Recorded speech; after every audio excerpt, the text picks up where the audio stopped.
Welcome everybody to the MiniMapCast. This is your weekly source of gaming news, questions, and impressions from minimap.com.au. My name is Kerry Palmer, and joining me again this week is blonde Braditich Jeremy. How are you? The consummate professionals that we are. I think you should leave that in. Wait, the false start that we just had? Yes. Yes. Oh no, that would be funny. I think it would be very confusing for audio listeners who turn this on and they're like, "Wait, what?" It's fine. We had a bit of a teensy snafu, as Ted would say in Scrubs. Yep. Topical as ever, Gary. Reference for you. Yep. That actor died a couple of years ago. It was very sad. Rest in peace. Nephew of Christopher Lloyd. How am I meant to play off of this? Sam Lloyd is his name. What's his name? Oh, okay. I don't know. I'm in a really weird mood. It's been a weird day. I've been in a funk all weekend. So we've got beautiful blonde Braditich, as Sam has so rightly called you in the chat, and then we've got this. We've got hair tieless Kerry. Hair tieless Kerry. Okay, that took me like an entire second to pass what you were saying.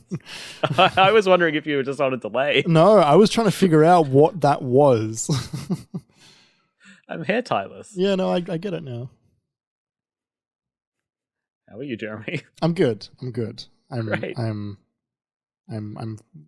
bounding with energy now. Yep. You're a bouncing baby boy with energy. Yeah, something like that. I think we should intro the show because, unlike usual, I think our banter is going nowhere. So let's just get into it. First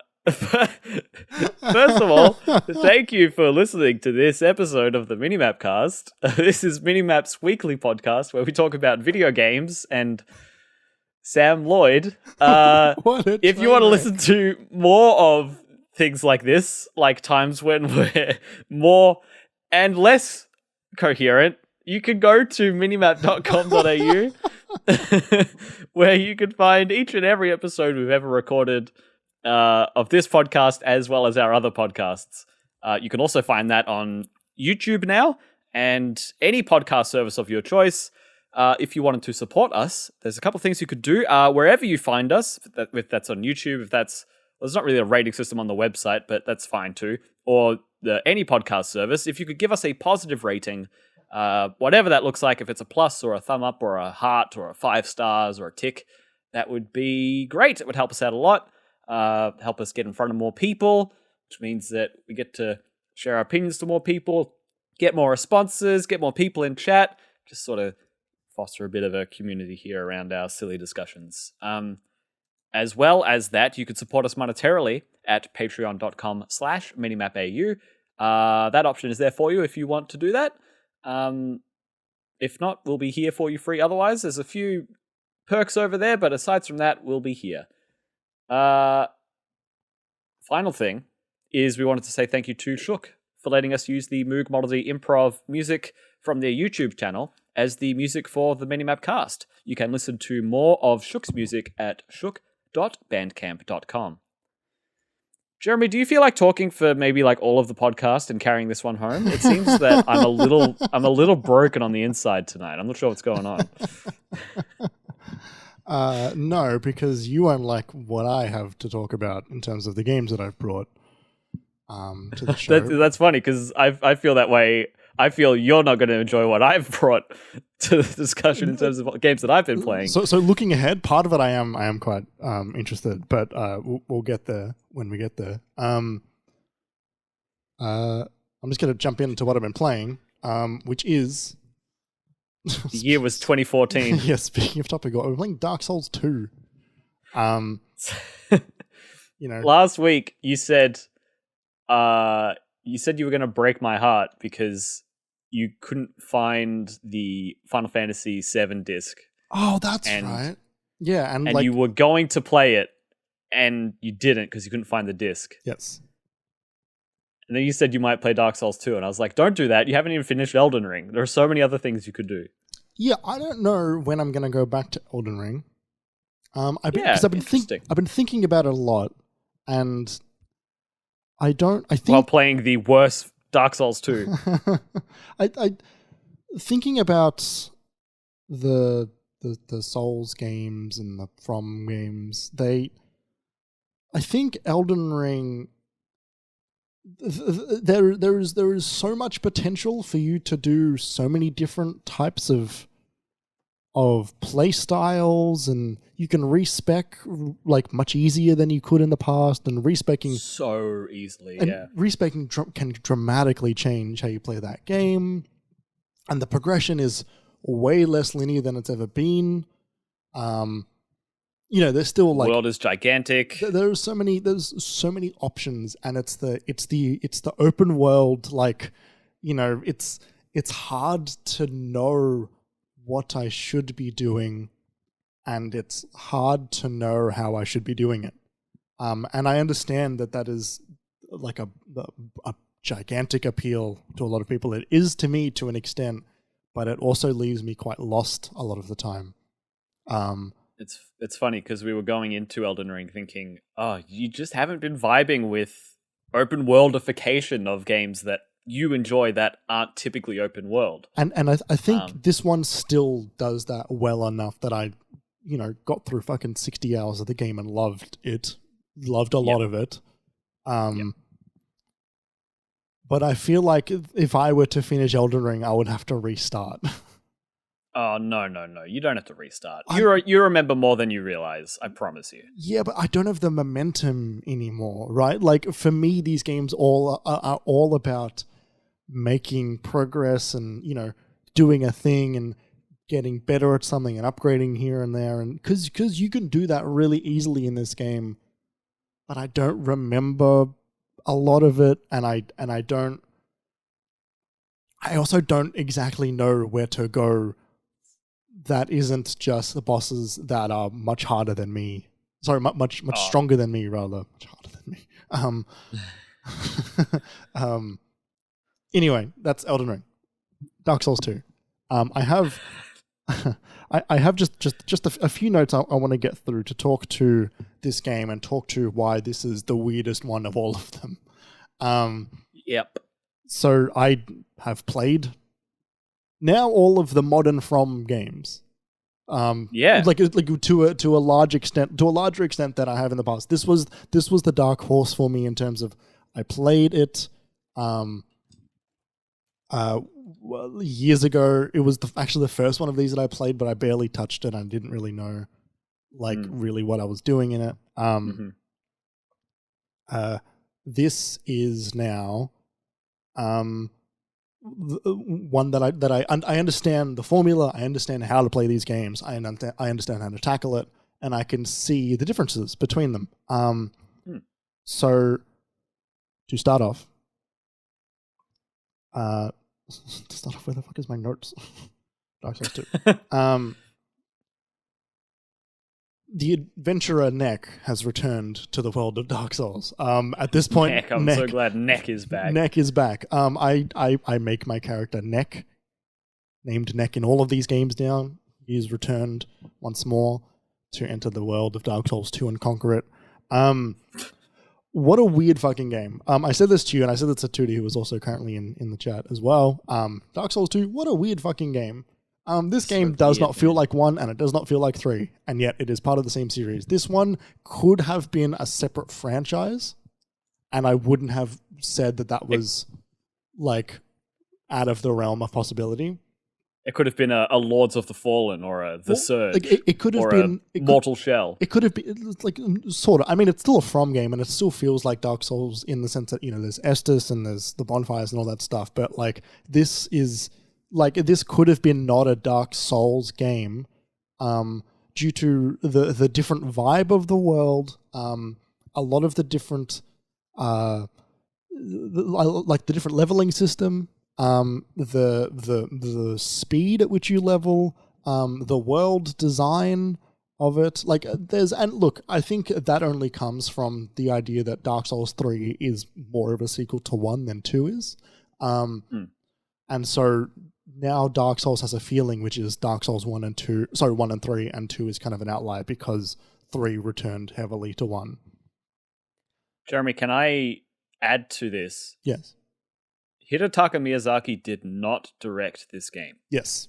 And you can tell. It's different.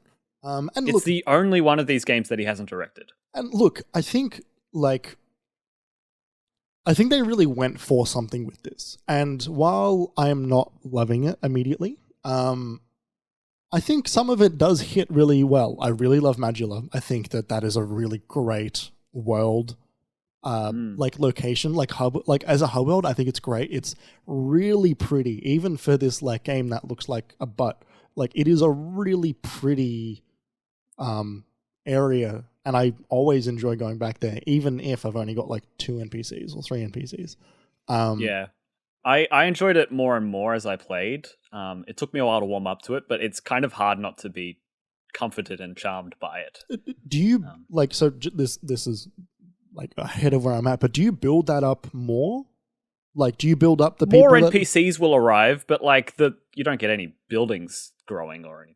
That's fair enough. I wanted my hope for Magula is that it sort of feels more like a village, even though they don't need to have more buildings and stuff. But I want it to feel like people are living there. It does feel like that. It's in kind of but not in a. It's not like Tarry Town in Breath of the Wild, where 2D and Chad has said it right, that they're all still quite static. That's fine. But it's the kind of thing where it's you can look to, it can help you to sort of get a better idea of the zone and be like, oh, in that house there's the cat, and in that house in the basement someone arrived because I found them in the mapping thing for that. Yeah. And in that house there's a merchant, and in that house or outside that house is you just have that idea of knowing there are people there. Sure. And that does just help. It helps your perception of how full it is. Yeah, right. Okay. This game feels really slow, movement-wise. Everything is heavier. It takes forever to use my fucking Estus. It's way more deliberate in that way. I feel like I'm playing these games for the first time when you're not used to playing these games, because it is way slower than the others, and so I have to time things I have to really think about what I'm doing in a fight more than just reflex.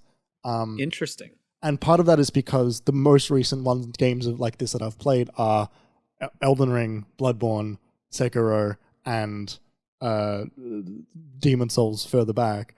Those can all be really quite fast.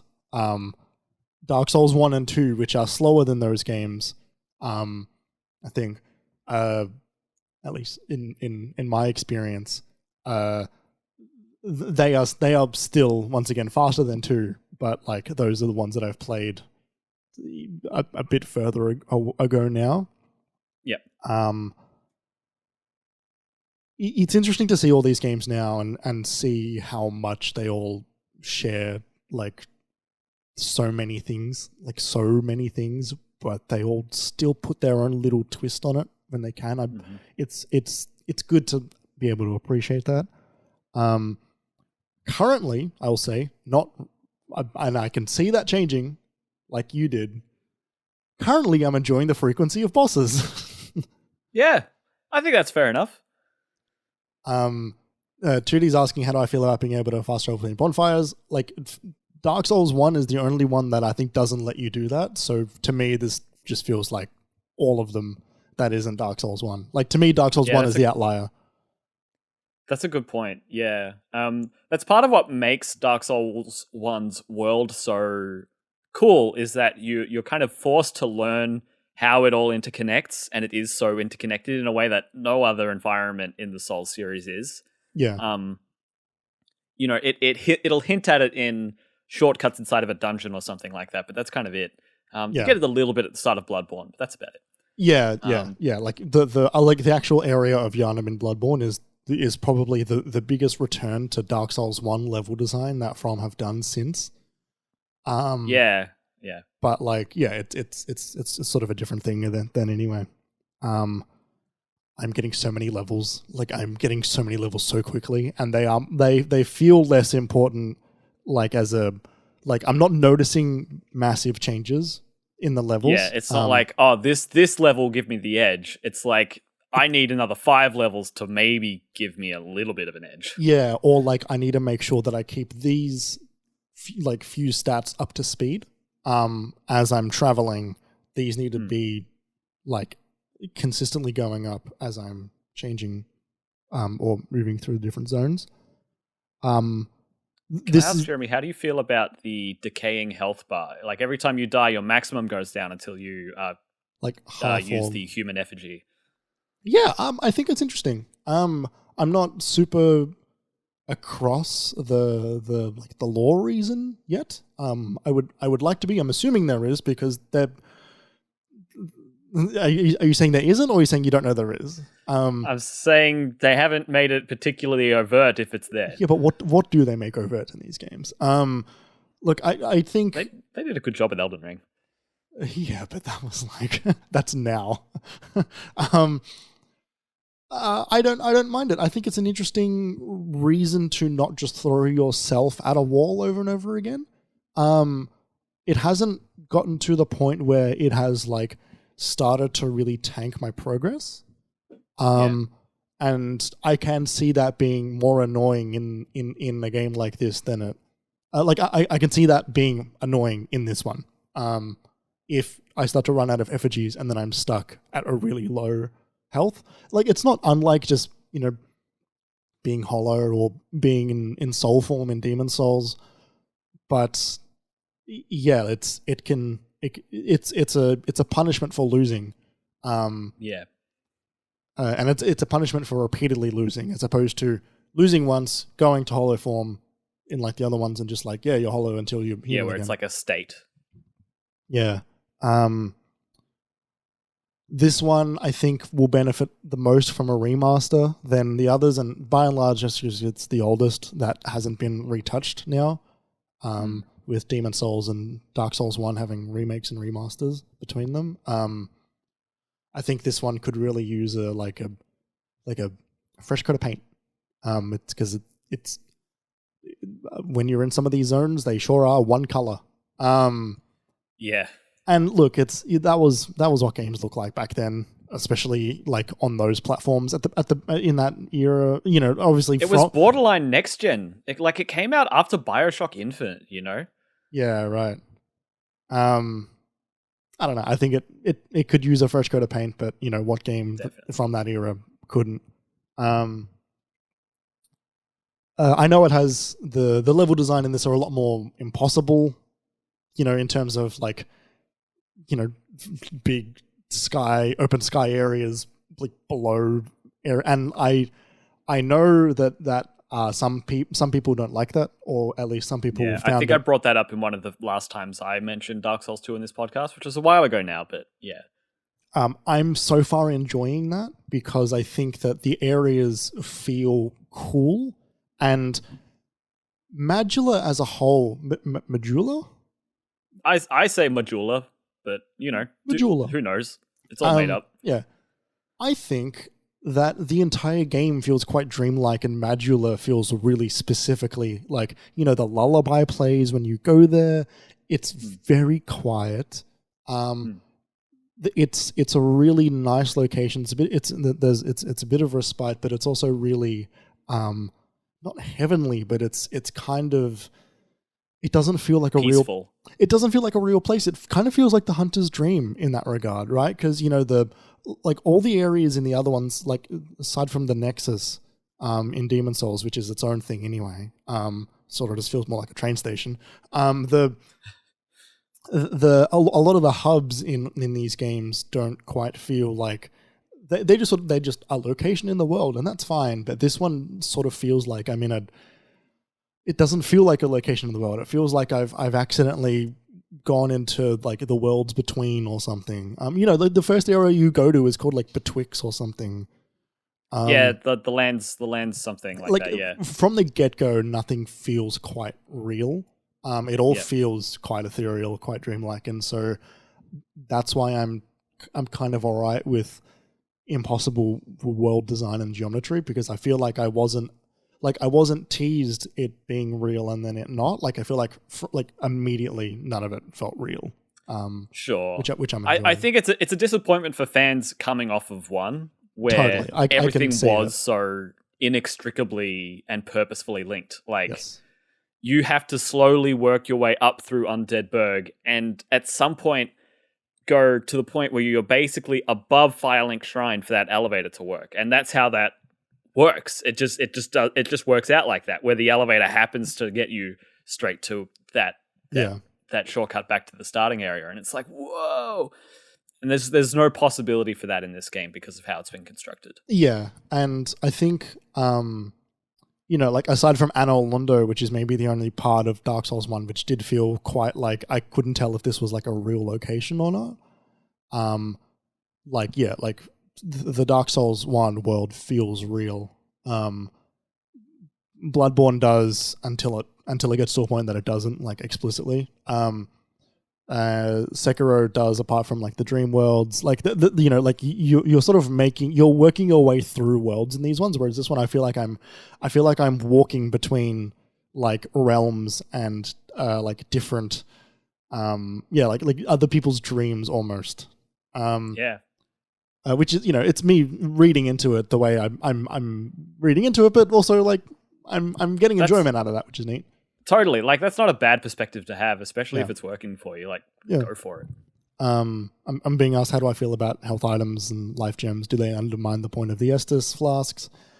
Like, I think that it's honestly like a funny middle ground in between the different grass in Demon Souls and the Estus in Dark Souls. I think it's a funny return to one and also continuing of the previous. I think just the fact that with the life gems you can walk around while you're using it, which I'm so glad you pointed out to me, Kerry. Yes. You can walk around while using those while you can't with the Estus is like a big thing. Also, the Estus is way slower to actually fill up your health than it has been in the past. Than in like previous games, yeah. It's definitely different. I don't think it undermines Estus. I think Estus has got its point, but I think maybe Estus becomes like the long-term health replenishing, as opposed to in boss fights, like you want to be using those life gems because they are faster. You can move while you're using them. And life gems as well, they're a great poison mitigator. Right. Because as poison ticks down slowly, the life gems tick up slowly. So it's just it's a nice little equalizer. Yeah, right. Look, I think in like the speedrunning community that the life gems have the potential for being exploited quite handily, quite easily, and so I think people point to that as not always, but I think some people look at that as like, oh, this is part of why it feels different, part of why it feels off. Sure, right, okay. Yeah, look, and just like my final little bit is just I think I am kind of enjoying it. While I'm enjoying it, it's immediately clear that it is not going to be one of my favorites. Interesting. Yet, like unless the game turns and suddenly something happens in it that makes me fall in love with it. But if not, like that's fine. Like they don't all have to be my favorite. I wasn't going into this going like, hey, fucking, what if this is like my next Bloodborne? Like that was totally. not even a thing that I'd considered. I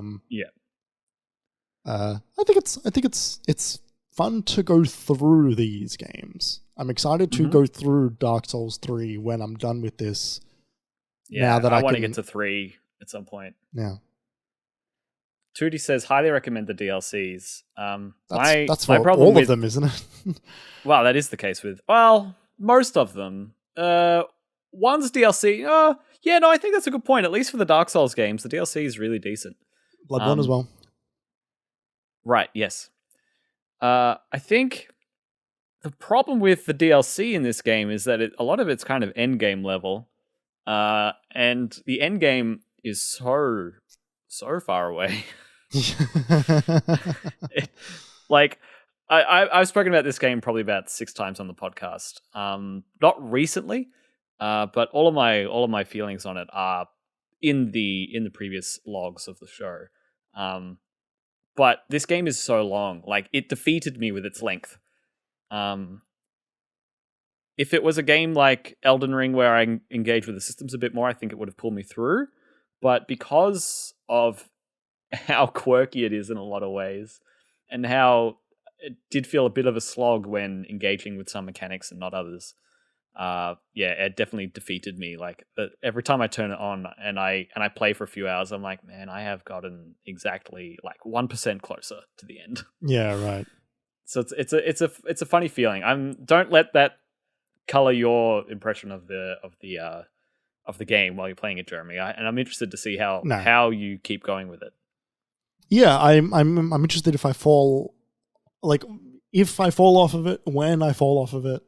Because I was streaming it every time I played too, so that that it was more effect. work. Yeah, it is a weird one though. Let me. Game. You were talking about how you watched one of my streams. Do you remember one where I was in a like poison, dank, dark cave? No. Okay. You'll recognize it when you get there. It's basically this game's Blighttown. Right. To like visually and conceptually. Let me know when you get there. I'll be interested to hear what you think. Dude, okay. Is this Poison Area in a Souls game? I know, it's radical. What was the message I sent you last night, Kerry? I was like, what the fuck, waist high water, I'm going to bed. Yeah. Yeah, because it made you so much slower. It made just like immediately slower. Yep. Speaking of, timely, prescient, modern classics, I've been playing Final Fantasy XIII. I was in Buddy's chat last night, and he asked what I was playing, and I said, "Don't tell Jeremy; he's going to be upset with me tomorrow when we do the podcast." I'm not upset. I'll set you up playing Final Fantasy XIII. No, I know, but just like in a way, it's like, you're playing Dark Souls 2, like just kind of that. Yeah, no, I know.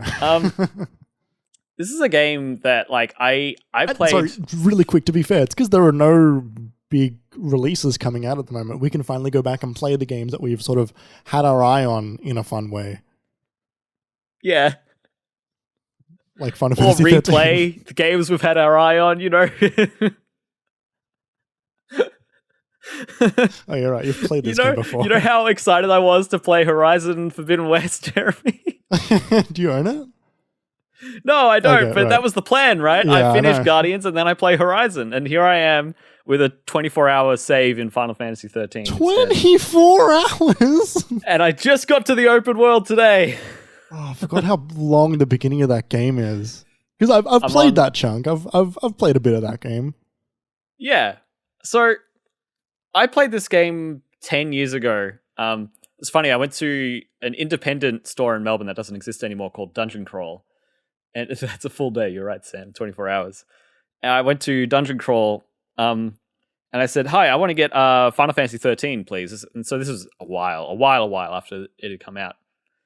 And the guy went out the back and then came out with Final Fantasy 14, A Realm Reborn. It was like the week A Realm Reborn came out, and it was coming out on PS3. And I was like, I had to be like, no, I want 13. He's like, oh, sorry, everyone's been asking for 14. It's like, you couldn't believe some part of his brain was like, you want 13. I really liked that game at the time when I was much younger. I found myself, I got through the start of it and I was curious about it, and I always thought the intro cutscenes looked amazing and all of that when it was new, and I never got to play it back then. Yes, that is my biggest memory of that game, is that like just how fucking incredible the cutscenes are and how gorgeous the game looked. Oh, and I mean, it's a story you hear about every Final Fantasy VII game. Every Final Fantasy game. Sure. Kind of going back to 7 is what I think of when they went fully 3D. Those cutscenes are like, they were jaw-dropping at the time, and like a lot of them still hold up. Like you can go back to 8 and 9 and they're like decent, and you look at 10s and it's like, they're still really good. Those pre-rendered cutscenes are amazing in every game, and 13 is no different.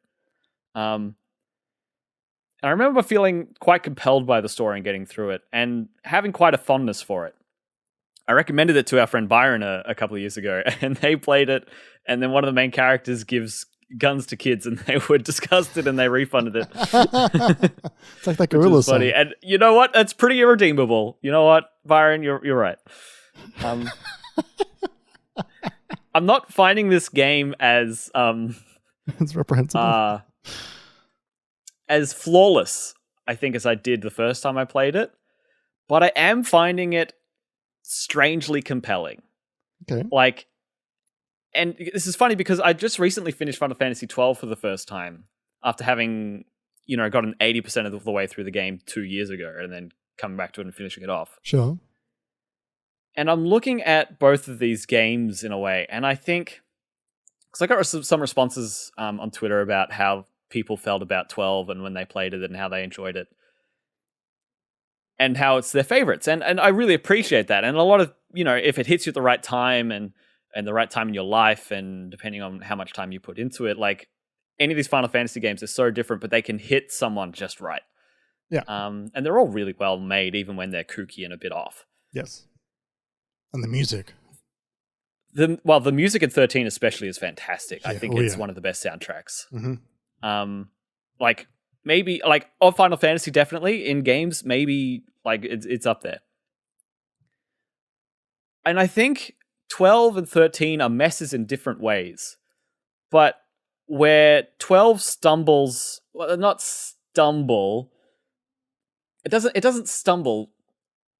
It focuses on a more macro story, a more political, big picture story with a lot of sort of pseudo Shakespearean language.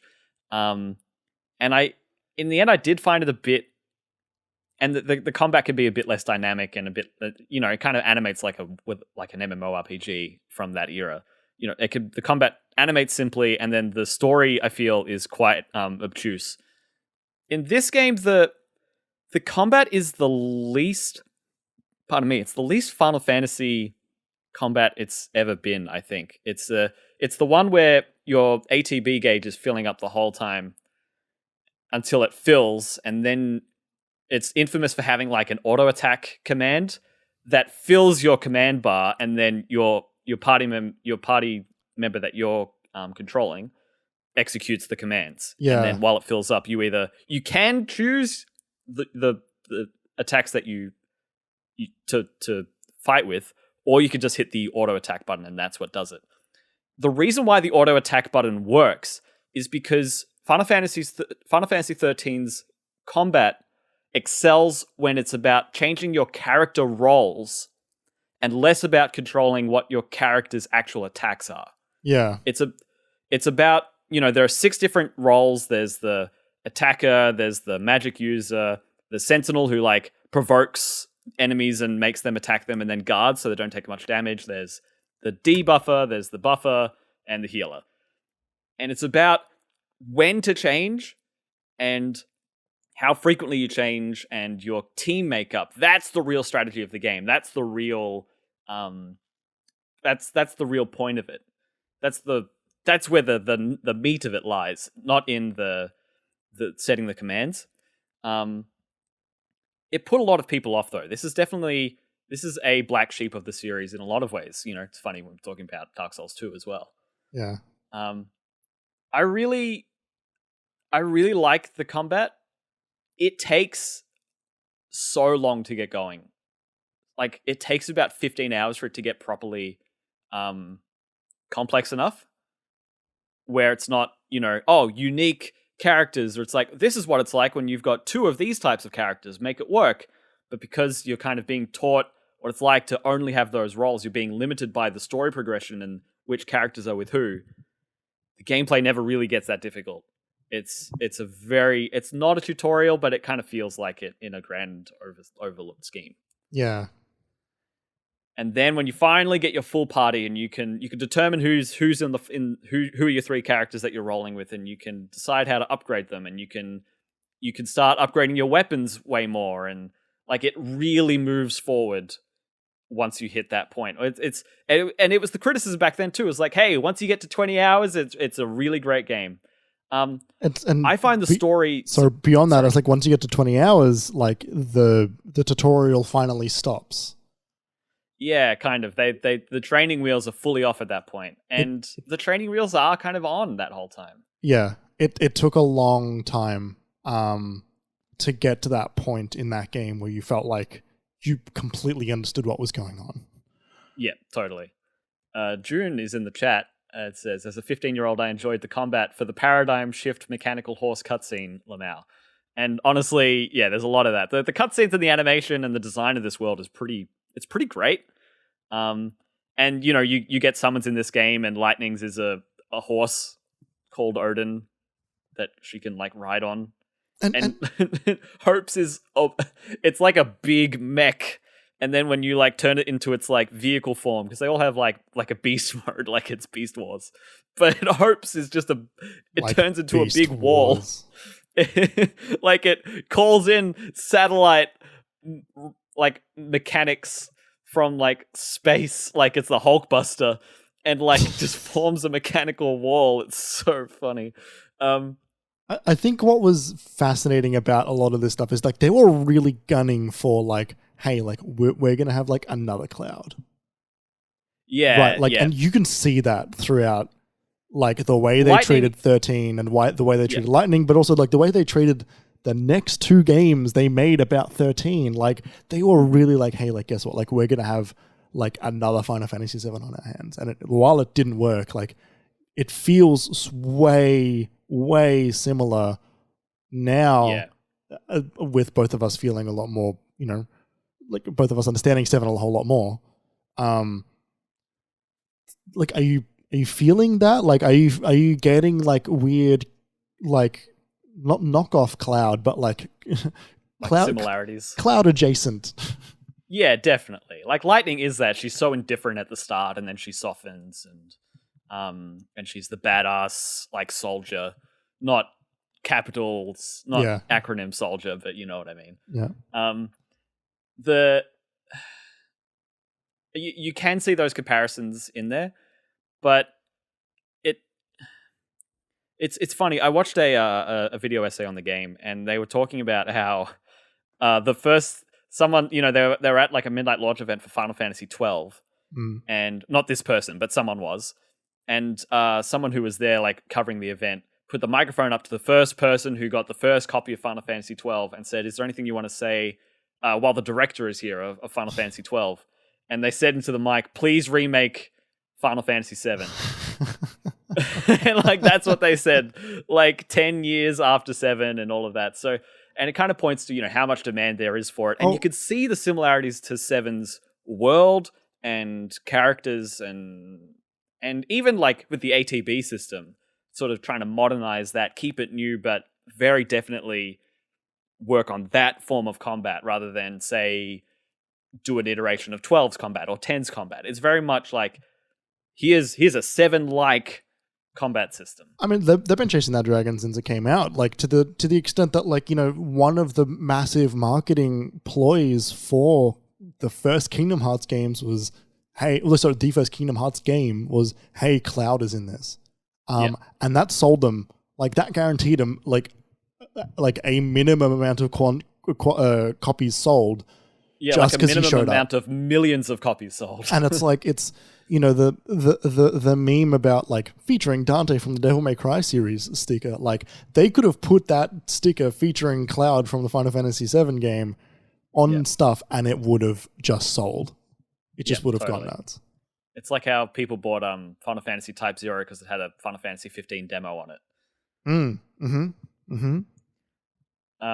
So yeah, it is weird, but like it definitely has its own flavor pretty quickly. They talk so much about Fal'Cie and Lassie and Pulse and Cocoon, and there's so many random terms that if you don't wrap your head around, you can get pretty lost. Yeah. That I'm not going to bother trying to explain. Yes. So I'm finding the story really compelling. Like, I think it's the best part of this one, and I think why I'm enjoying 13 more than 12 is because it plays more like Uncharted meets Final Fantasy rather than like World of Warcraft meets Final Fantasy, if you know what I mean. Like, I feel like those are the two different types of games that we're talking about. And then 10, I guess, is like Pokemon meets Final Fantasy. It's just Pokemon's combat system. Sure. But what I mean by that is you get the quality voice acting. Troy Baker's in this one, and I actually enjoy his performance in this one because he's such a schlocky anime character. Like, it really lends itself well to his performance because he plays it really seriously, but it's so hammy and over the top. It works. And like the person who plays Liara in Mass Effect is lightning. Like the voice acting's great. The graphics are aging, but they're not that aged. They're still holding up for what they are. Yeah. And playing it on Series X, there's a bit of resolution scaling and FPS scaling on there. Not too much, but a little bit. Yeah, they did it. I think it went through their boost program. Yeah. I don't think the story's that good. Like, I was thinking about how I really remembered and I really enjoyed and moments stuck with me of that game when I played it originally, and it had been long enough that those memories had faded. And then when I got to those points in this game again, I was like, oh, this scene. It didn't hit me anywhere near as hard this time. Damn. But I don't know. Like, I could just kind of put that to like 16-year-old Kerry had a good time. Right. And even if you didn't know any better. Whereas, 27-year-old Kerry can kind of see through the cracks a little more. It's not a great story. It kind of just sends them forward. Like, I can't tell you that many great things about the plot, but I'm compelled to keep playing. I just find it that compelling. And the cool thing is, now that I get to this part of the game where it opens up mechanically and I'm in an open world section that can take 5 to 10 hours to complete if you do all the side stuff and level your characters and all that. Mm. All of the cutscenes like ease off, but the combat has been sufficiently fleshed out throughout the previous 20 hours that there's a lot of meat on that bone. And there's a lot of strategy and there's a lot of fun. Also, the upgrade system is really fun to use. Like, there's a pretty linear path and you get like, say, 1,000 points. And you have to use that 1,000 points to go from your HP thing, the thing you most recently upgraded, to a new ability or a magic strength upgrade or whatever. Mm. And as you hold X, it fills up the line between one node to the other and goes like, boo, and does this nice effect, and does that every time. And so if you leave your upgrade points, if you like leave it for like an hour of combat, and you're like, all right, I'm going to level everyone up now, and you're just filling all of the bars, and it's a nice little like pre-loot box serotonin boost kind of a, like, it's just great game feedback. It's a great upgrade system. Right. Yeah, I don't know. I can't recommend this game to anyone in a way that maybe I would have 10 years ago. I've been like, oh, it's really worth a try. Like, in a way that I did recently with Byron, because I was like, oh, I really enjoyed it. People should play it more. It gets a bad rap. I could see why people don't like this game though.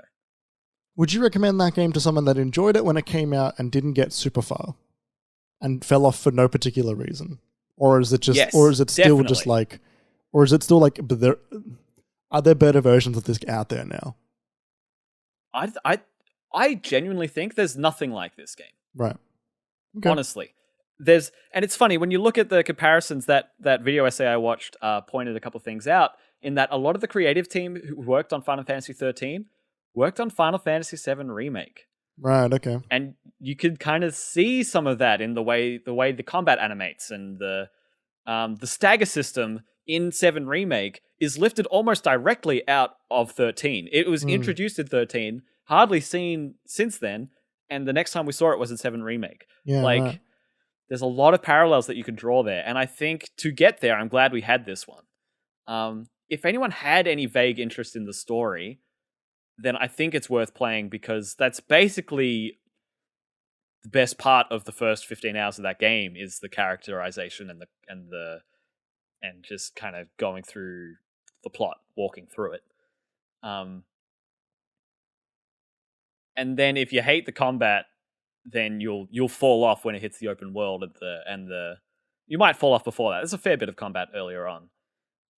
But if you get to the point where you're engaged in the story and you get to the open world, I think you'll be enjoying the gameplay by then if you've gotten that far. So anyone who has thought about enjoying it at one point and did fall off, I think it's worth it.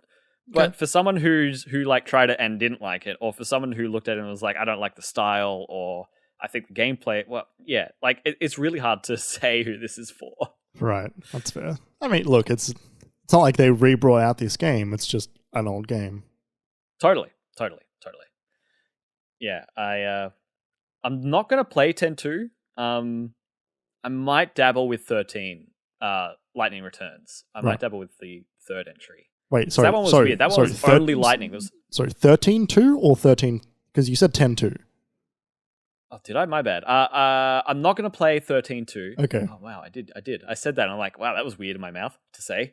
Yeah, I'm not going to play 13-2. Okay. That game's an oddball, and it's a reaction of the backlash they got from 13. Right. In a lot of ways. But Lightning Returns is quite unique in a lot of different ways again. So I am interested to see how that plays. Okay. I'm not going to guarantee that I get to it, though. Yeah. I own a copy of 13-2 on the 360, and it is still sealed. Classic Jeremy. Just like...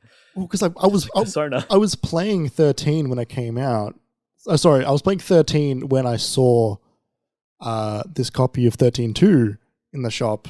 Very cheap. You were like, oh man, I'm going to go for it. I'm going to do it. Well, look, it was already really cheap, and it was a sequel to a game I was currently playing, and I was like, look, I might, I'll buy it so that I can get to it when I beat this one, and I never did, and so I never did. Totally. When I finished 13, 10 years ago, I had every intention of going back and playing 13-2, but it was more new at that time and not that cheap. Yeah, right. But yeah, the more I've looked into it in the last week or so, it's like, nah, mate, you don't need this. And it's that kind of thing, like when you, like the JRPGs, I just noticed this with Persona Royal the other day. Like we finished the main game and got to the Royal content. But the main game, it sums things up very well. These big games, they go so large. These JRPGs, you kill God in all of them, basically. Yep. And then you played like the sequel, and it's like, wait, what happened? Oh, basically everyone's unhappy and made bad choices, and the world's an entire mess again. And so there's a part of me that's like, maybe there's no point. Just be happy with an ending you get at 13 if you enjoyed it, and then move on. You never watched a whole lot of anime, did you, Kerry? No, I didn't. just cheese TV. You know what I mean, though, right? Yeah. No, I know. Yeah. Like it's weird when they want to extend it, and so they have to artificially undo and like stretch out, and that I linked you a Star Wars video earlier today, Jeremy, and they said something like that too, and they're like, hey, they brought back Han and Leia, but they were pretty resolved at the end of Revenge of Return of the Jedi, and to bring them back, they kind of had to undo all of their story points. What?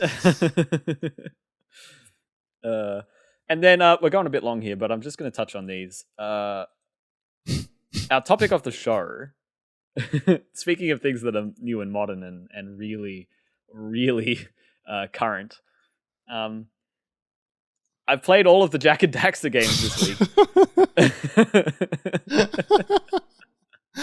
What is this episode? It's so weird. Specifically because last week I spoke about playing Jak and Daxter for the first time in ages, and how I was too harsh on it with my initial aged impression. Kind of for the sake of it. Well, no, I went back to Jak and Daxter after that episode. I got bored of that game. It slows down dramatically in the middle. Well, I don't think it's even that. Like, I'm playing it and I'm like, oh, I see what this game is. Yep. This game is Spyro. This is, what if Naughty Dog made a Spyro game, but for the PlayStation 2? It's a Spyro game. It's collect all the gems and free all the dragons, aka collect the power cells. And there's a couple of vehicle sections, and there's like an underwater section, and there's a fire section, and there's a race. You can only be on your speeder for this section, and there's a beach section. And that's fine. But like, I lost steam on that game. And so I'm like, maybe I'll go back to Jak and Daxter, maybe I won't. Let's start up Jak II and see how I feel. Because that's the one I owned. I owned 2 and 3. I never owned 1. I only rented it. I'm much more familiar with 2 and 3. So I loaded up 2, and immediately, instantly, I was having a better time.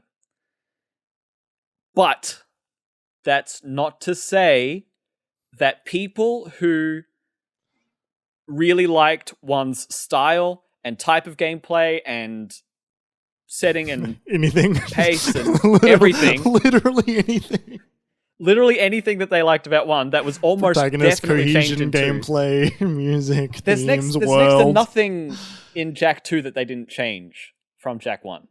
Jak 2 is like a Jak 2 is like Daxter is the only constant.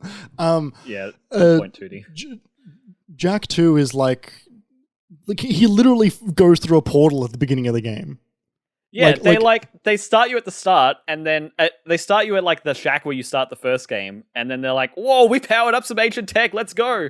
Now we're in a portal. Now we're in a dystopian city. Now Jak's being tortured for 2 years, and now he can speak and has like dark eco powers and is a really angsty like skater boy from the 2000s. It's really strange that they did this and not just make another franchise, right? Because like it's like, look, I wasn't super familiar with how popular things were back then, but I think I'm gonna go out on a limb and say that Jak and Daxter isn't exactly the most popular franchise. I think people quite liked the first one as like a fun platformer that, you know, the whole family can enjoy. But like, I don't know how popular it was when it came out though. This is what I mean, right? It's like, I'm not sure why they decided to bring this character forward. And not just make another one. And I'm not sure why, out of all things, they could have made brought forward into, you know, a dark energy setting. Why this one in particular? Yeah, that was so bright and just a little sarcastic, but like quite bright and cartoony. Yeah, like people thought it was weird when Crash Bandicoot started to wear actual jeans, but this is like a whole nother level. Yeah. It's so weird. And, you know, there are so many relics in Jak and Daxter that are, like, the first game, that are so strange. Like, there's this scene where, like, every woman in that game has the biggest boobs you've ever seen in your life and is wearing next to nothing. And it's a kid's game. And it's like, all right, that's fucked up. And there are cutscenes where Kira's in, like, the shack and, like, looks in the telescope to be like, oh, look, this is what's going on that's wrong in the scene. She has to bend over to look in the telescope.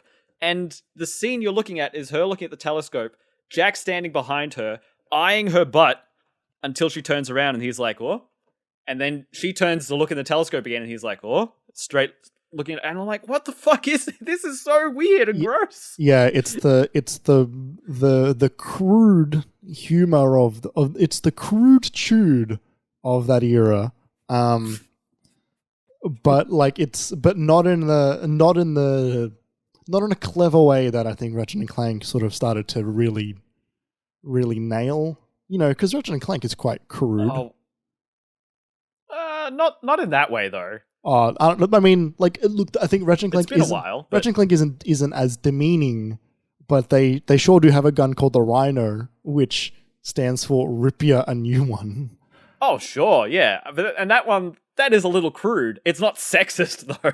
Exactly. That's what I mean by Ratchet and Clank was, at least as far as I can remember, not nearly as demeaning. Yeah, the only thing I can think of is like the Britney Spears robot, but... yeah, but even then, like, it's like no one's going like awooga like when they're looking at it, really. It's just... Yeah, and it was more of a commentary. It was more of like a Simpsons spoof than like a... Yeah. Like a genuine character that they put in there so that everyone could look at. Anyway. Yeah. So Jak II, right? So what happened, right? Jak 1 came out and it was Spyro, but on the PS2 made by Naughty Dog. And it was like, who knows how popular it was. It was popular enough that Jak was on my like swimming certificates at school, right? Like, I'm not kidding. I think Jak and Daxter reviewed quite well. Okay, cool. But between then, or around that same time, you know what else came out? Grand Theft Auto 3. And it introduced the modern open world genre to the world and was incredibly popular. And Simpsons knocked it off with Road Rage. and everyone Hit and wanted a Run. slice of that pie. Pardon? Hit and Run. Was Road Rage the Crazy Taxi ripoff? Yes. Okay, yeah, Hit and Run.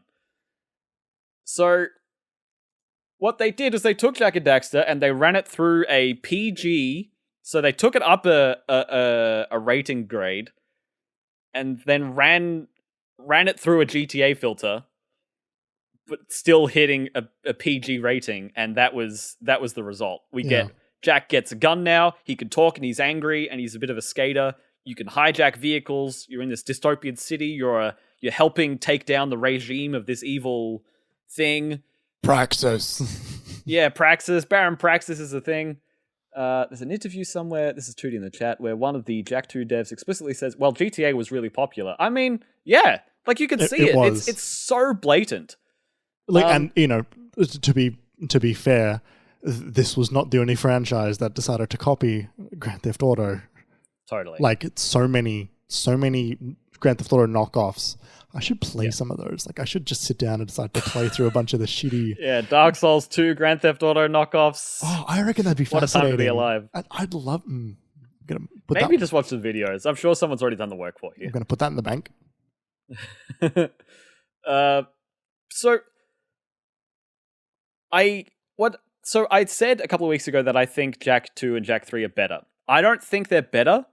I think they're just different. They're just different games. Like this series is it's a case study in an identity crisis. Like, this series has no idea what it wants to be, what its best foot forward is, how it's going to make its best impression, it has no idea what it is. Yeah. And like, I don't know what to make of this series, and I can't believe it did as popular as it was as popular as it was, considering how, like, confused it is. It's such a confused franchise. It's so confused. Especially considering the 2 spin-offs that came out after the main line, or the 3 spin-offs actually. Sorry. What there was X, there was just Daxter on the PSP, and there was the Dark Frontier or something Frontier. Yeah, the Frontier. It wasn't made by Naughty Dog though. Oh, it was like a Sumo Digital joint or something. Yeah, like Naughty Dog made X and then moved on to Uncharted. Probably for the best. Lost Frontier, that's right, too. Right. Yeah. I saw that in stores. I'm like, oh, that's interesting. Why haven't I heard anything about this? I probably don't want to play this. Yeah, and I was like 12 at that point. I was like, I could smell the fish. I could smell the fishy. It was like, ooh. I was younger than you, and I could see that with that game as well. Yeah. Like, that it was just like you know what? I don't think I need to, I'm not interested. Yeah. So... yeah, it's fascinating playing these. I played an hour of 2. I really enjoyed it.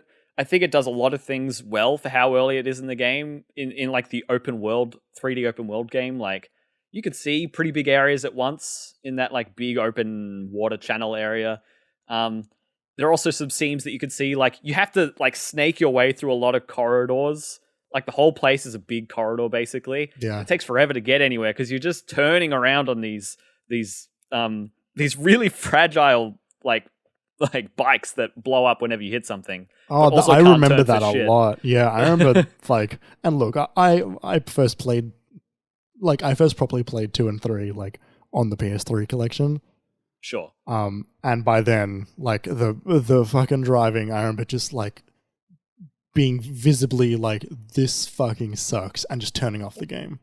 They steer really badly. The different bikes all have different types of bad steering, and you can modulate between being up above ground or being at ground level, which basically means, do you want to be hitting pedestrians and Crimson Guard like authorities that will like give you a wanted level basically as soon as you hit them, or do you want to instead be hitting explosive other cars constantly?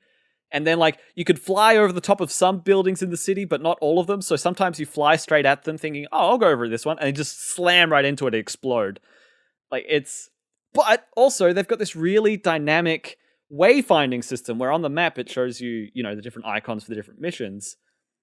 but it won't do the thing where it's like, oh, it's the mission is directly north of you, but you have to snake like east and south and up and down and left and right to go through all the different avenues to get there. It will dynamically guide you through the city and be like, oh, now you need to go east for a little bit.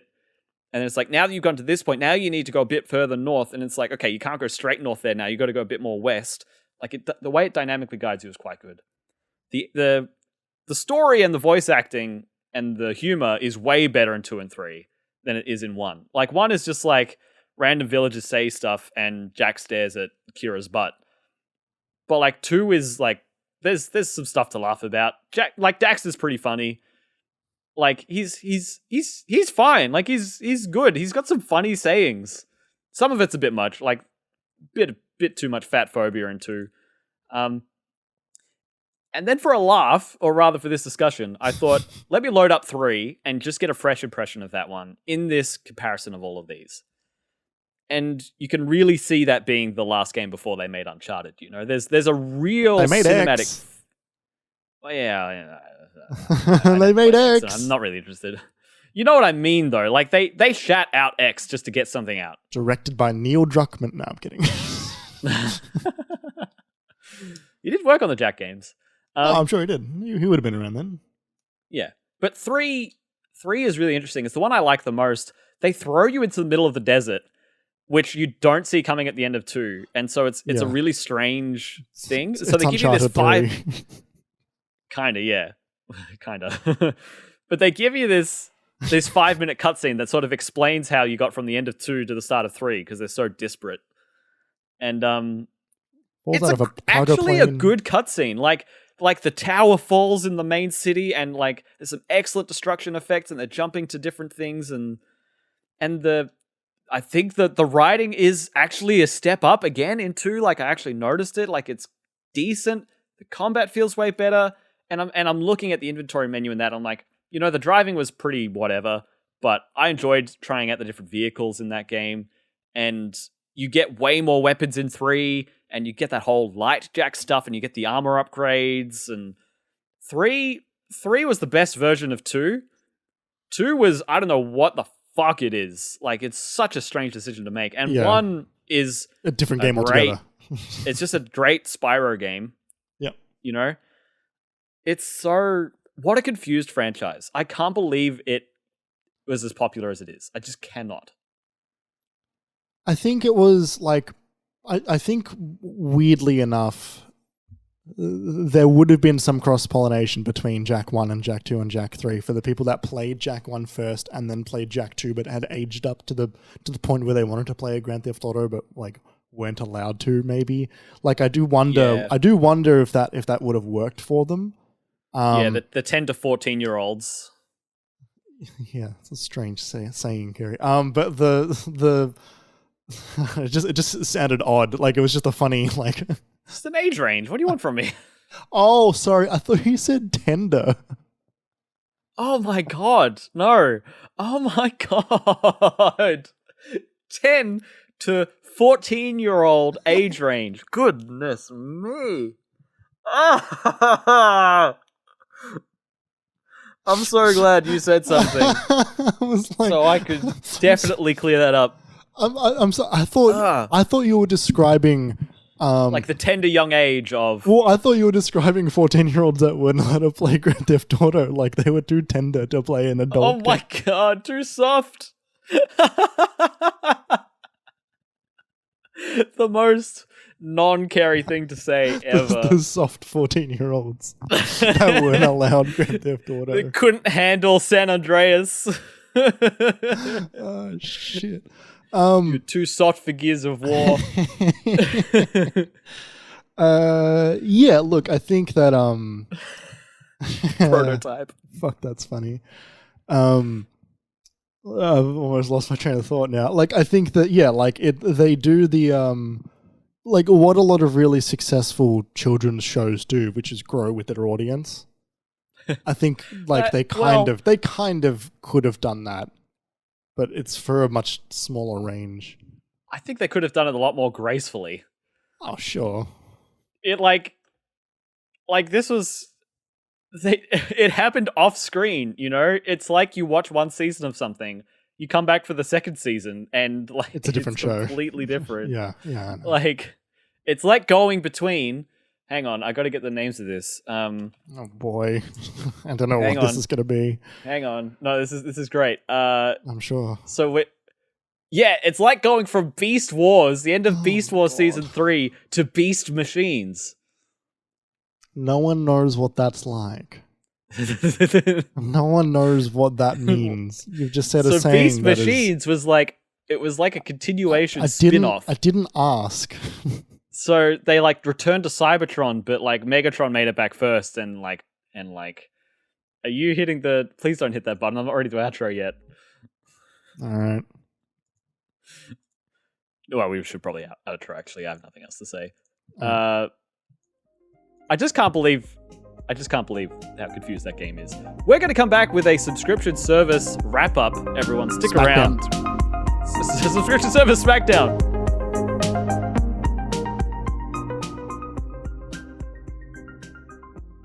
Welcome back to the MiniMapCast.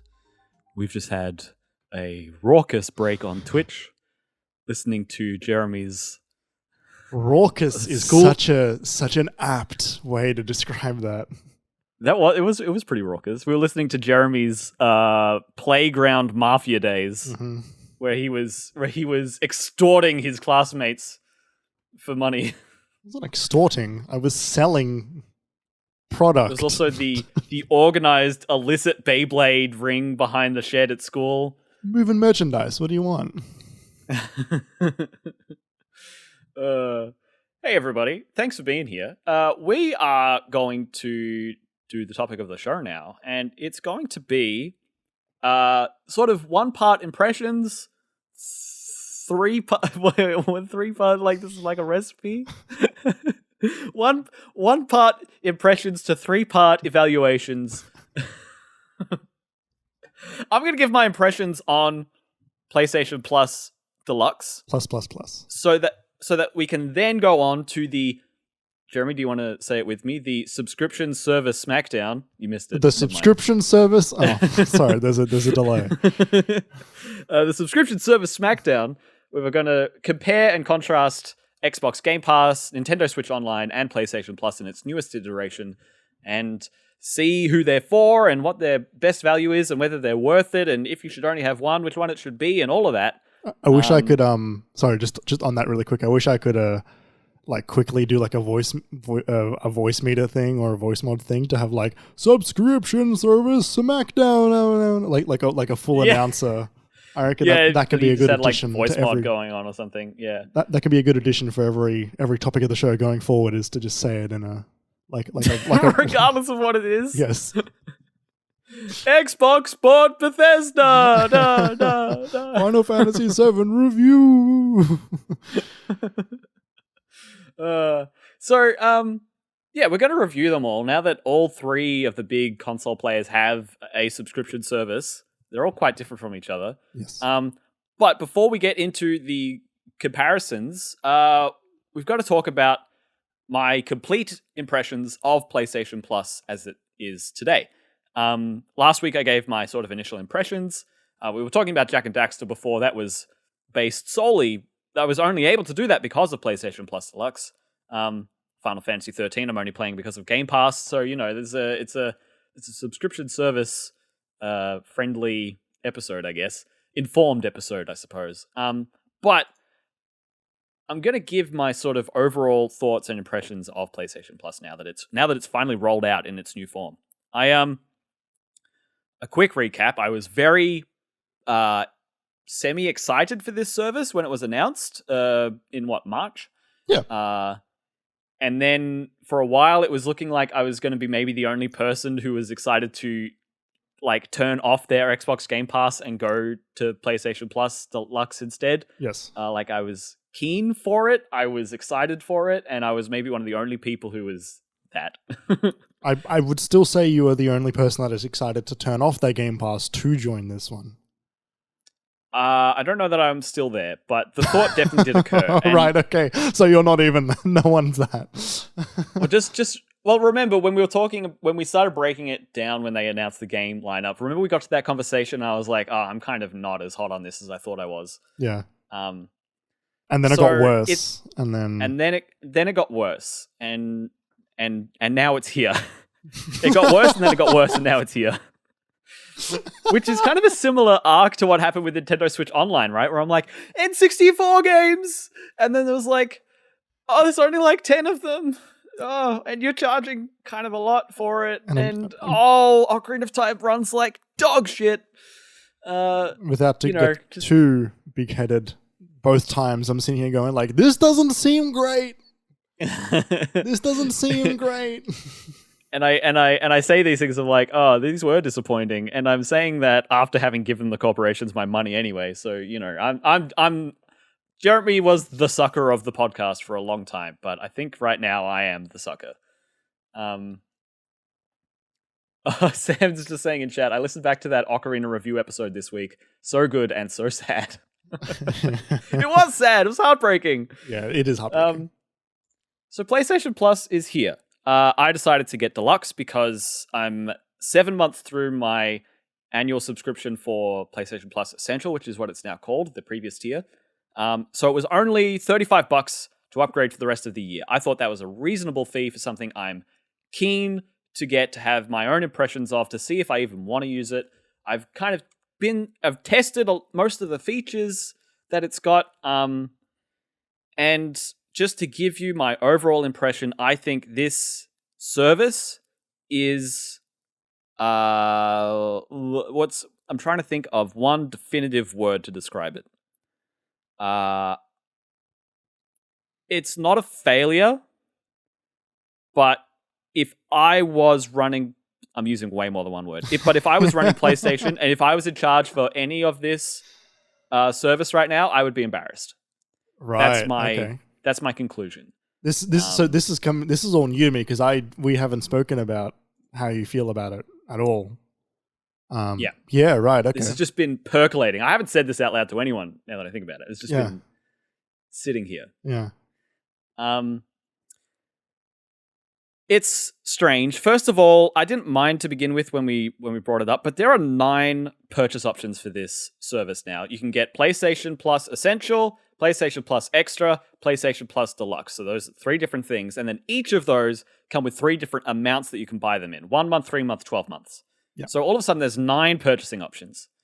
And it's that same thing where the more you buy at once, the cheaper it is month per month, but the more expensive it is at once, but it locks you in, and maybe you wouldn't have used it for the full 12 months, so they get more money because you didn't make blah, blah, blah. It's subscription services. It's Netflix, it's Spotify, we're familiar with that model. Yeah. It is very complicated for this, though, and I'm going to be talking about Deluxe specifically because it's what I've got. It covers everything available to us in Australia. Mm-hmm. When you pay extra for Deluxe, what you're getting on top of extra is you're getting access to their classics catalog, and game trials, which is new games or newer games that you get a 2-hour trial for to play, and then that's it. That's basically all we get. If we were in the States or Europe, where they have PlayStation Plus Premium instead of Deluxe, it would cost a bit more, but we would get more features. We would get basically everything available on PlayStation Now. We would get PlayStation Vita games and PlayStation 3 games. Vita games? Is that right? I don't think there are Vita games. There's another platform in there, I swear, that was available. Okay, maybe I'm wrong. Yeah, I don't... Maybe I'm wrong. Yeah, no. Let's say not that. Definitely not Vita, because there's too many... back touch games. Yeah. Yeah. Okay, so fair enough. But you get access to PlayStation 3 games via streaming only, not through emulation, as well as the PS2 and PS1 games that we get access to in the Deluxe version. Classics. I can't talk to the PS3 streaming. What I can talk to is the lack of options, the lack of games available that you get in Deluxe for upgrading to Deluxe. We're talking about, what is it, like 10 PS1 games? And it's like 2 Ape Escapes and like that one jumping game And like, I don't even know if it's that many. Like, it's not that many. Is it really that little? It's really sparse. Tootie says 2 ape escapes, I'm in. And they're introducing the right NTSC modes, but it took them a while because people complained about it. A couple of ape escapes and like wild arms, like 1 and 3, but not 2, like random shit. Yeah, the Resident Evil 1, like you get Resident Evil Director's Cut. Like random stuff. And that runs through their new PlayStation 1 emulator. That's a new layer. It gives you rewind. It gives you save states. You can load the save states. That's cool. Whatever. I'd be so curious if it's just running like PSSX2 or like any of the actual like open source ones. Yeah, it's a new emulator than what they were running on the PS3, for example, though. Right. The collection is so sparse of PS1 games. The PS2 games available, there's not any new ones available. The only ones that are there are the ones they were charging for the last 4 years on PlayStation 4, which is Jak 1, 2, 3, 4, like Star Wars Racer Revenge and Jedi Starfighter, like random stuff. No new games in that arena. And then to fill out their classics catalog, anything that is a remaster of something and that is a native PS4 or PS5 game, like, for example, The Last of Us Remastered, or the BioShock collection, or Batman Return to Arkham. All of these modern games, you only get access to them, these PS4 native apps, through the extra tier, despite the fact that when you... So for the deluxe tier, let me be more precise with my words, despite the fact when you get the lower down extra tier, you are buying a PS4 and PS5 catalog of games. They're holding back games that are remastered from an older series, from an older franchise, because they know if they don't have those remasters in there as their classics, there's only going to be like 25 games in there. You're only going to recognize 5 of them, and you're going to be done with them in 10 minutes. Like, it's embarrassing. It's embarrassing that they're charging extra for remasters of games that are released on a platform that is still current. They're still making games for the PS4.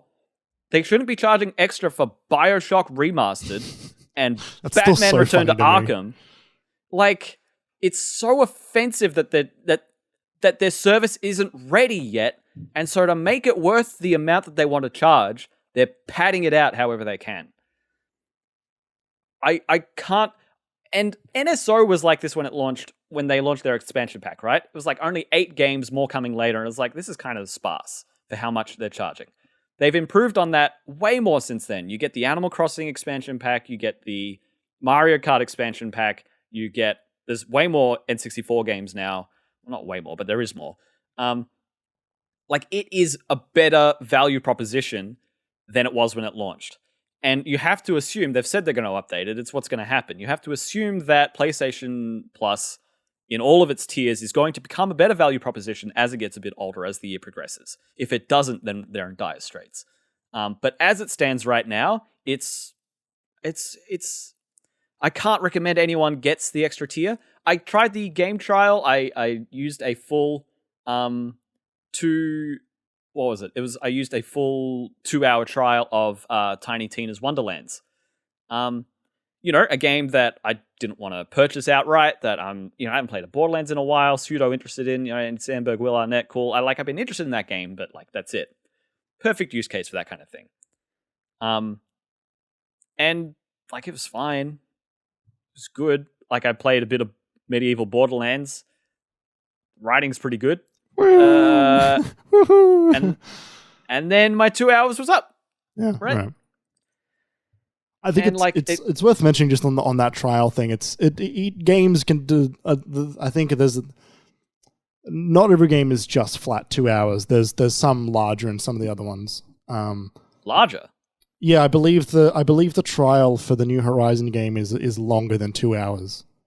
What? I haven't heard that. I'm not 100% sure, but I remember reading that I think it was about like 4.5. Because I got to look this up. Yeah, feel free to look it up and correct me if I'm wrong.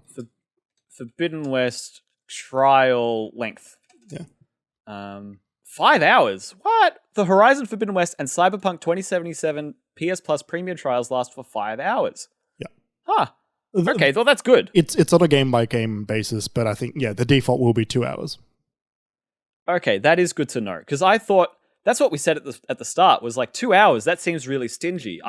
For Horizon, I would want more. For Cyberpunk, I would want more. So, like a lot of this stuff, that wasn't announced yet. Did we infer that? Or was that a leak or something? There was no reason to believe that I wasn't going to be 2 hours at that point. Is oh, right. The 5 hour thing wasn't announced yet, right? Yes. Yep. So yeah, like, I'm happy getting to play the things that I've been playing. It's been fun trying out all the Jak games, but that's something I could have done 4 years ago by paying $45 and buying the trilogy. Like, this is not something that is new offered to me with PlayStation Plus. I just got it for cheaper. I got to play Dark Cloud, which I hadn't been able, and I discussed that last week and why that was cool for me. Yeah. But it's not worth what they're charging. And it would be if they had the catalog to back it up. Even when you go down a step to Extra and you're looking at their PS4 and PS5 game catalog, there are things that are good there, like Spider-Man Miles Morales, Returnal, Assassin's Creed Valhalla. What else that's kind of new and flashy up there? It's kind of hard to think of different ones because there aren't too many brand new games on that system. Death Stranding, Director's Cut, and Ghost of Tsushima Director's Cut. Sure. Red Dead 2, that's on there. Not particularly new, but, good game. But it pretty quickly goes to, like, Gravity Rush Remastered 2. Not 1, because that's in the classics for whatever reason. Oh, no, because 2 came out. 2 wasn't a remaster, it just came out. But 1 is a remaster, so that you have to pay extra for it. You could play Uncharted 4 and Uncharted Lost Legacy, but not the PS5 versions, because you have to get... Because that's a PS5 version, so that's a game trials available for that for more money, but not the full game. It's... the stuff that's there, like, it doesn't call to me that much, or I've already played it. And that's something that you don't necessarily get when you look at something like Xbox Game Pass, because for a while, they didn't have anything. So, they had some things, but it was you would play the games that you had heard of, but didn't get a chance to play for the most part. Yeah, totally. And it was pretty comprehensive in terms of their classic lineup. It was every Gears of War game and Master Chief Collection and Sea of Thieves and Recall, Quantum Break, right? And there was a break. There was a break of a few years at the start of the Xbox One life cycle where they didn't really come out with that much that was that exciting.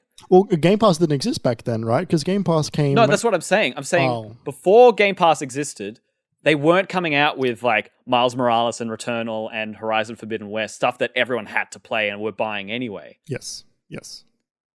PlayStation has released a subscription service after a whole generation of really great action games and narrative-based adventure games. Like, their consistency with their first-party titles has been phenomenal this last generation. But a lot of people who already have PlayStations have already played a lot of those games or didn't play the ones that they didn't play because they weren't that interested in them. So when I look at the stuff in the PlayStation subscription service now, it's great for people who haven't had a chance yet. Like, it's great for people who only just got a PS5 and missed a PS4, or who didn't have enough money to buy... Mr. PS4. Mr. PS4. who didn't have enough money to buy everything that they wanted and now can try Ghost of Tsushima and with the extra content. And now could try Death Stranding with the extra content. Like, stuff like that. But that's a pretty...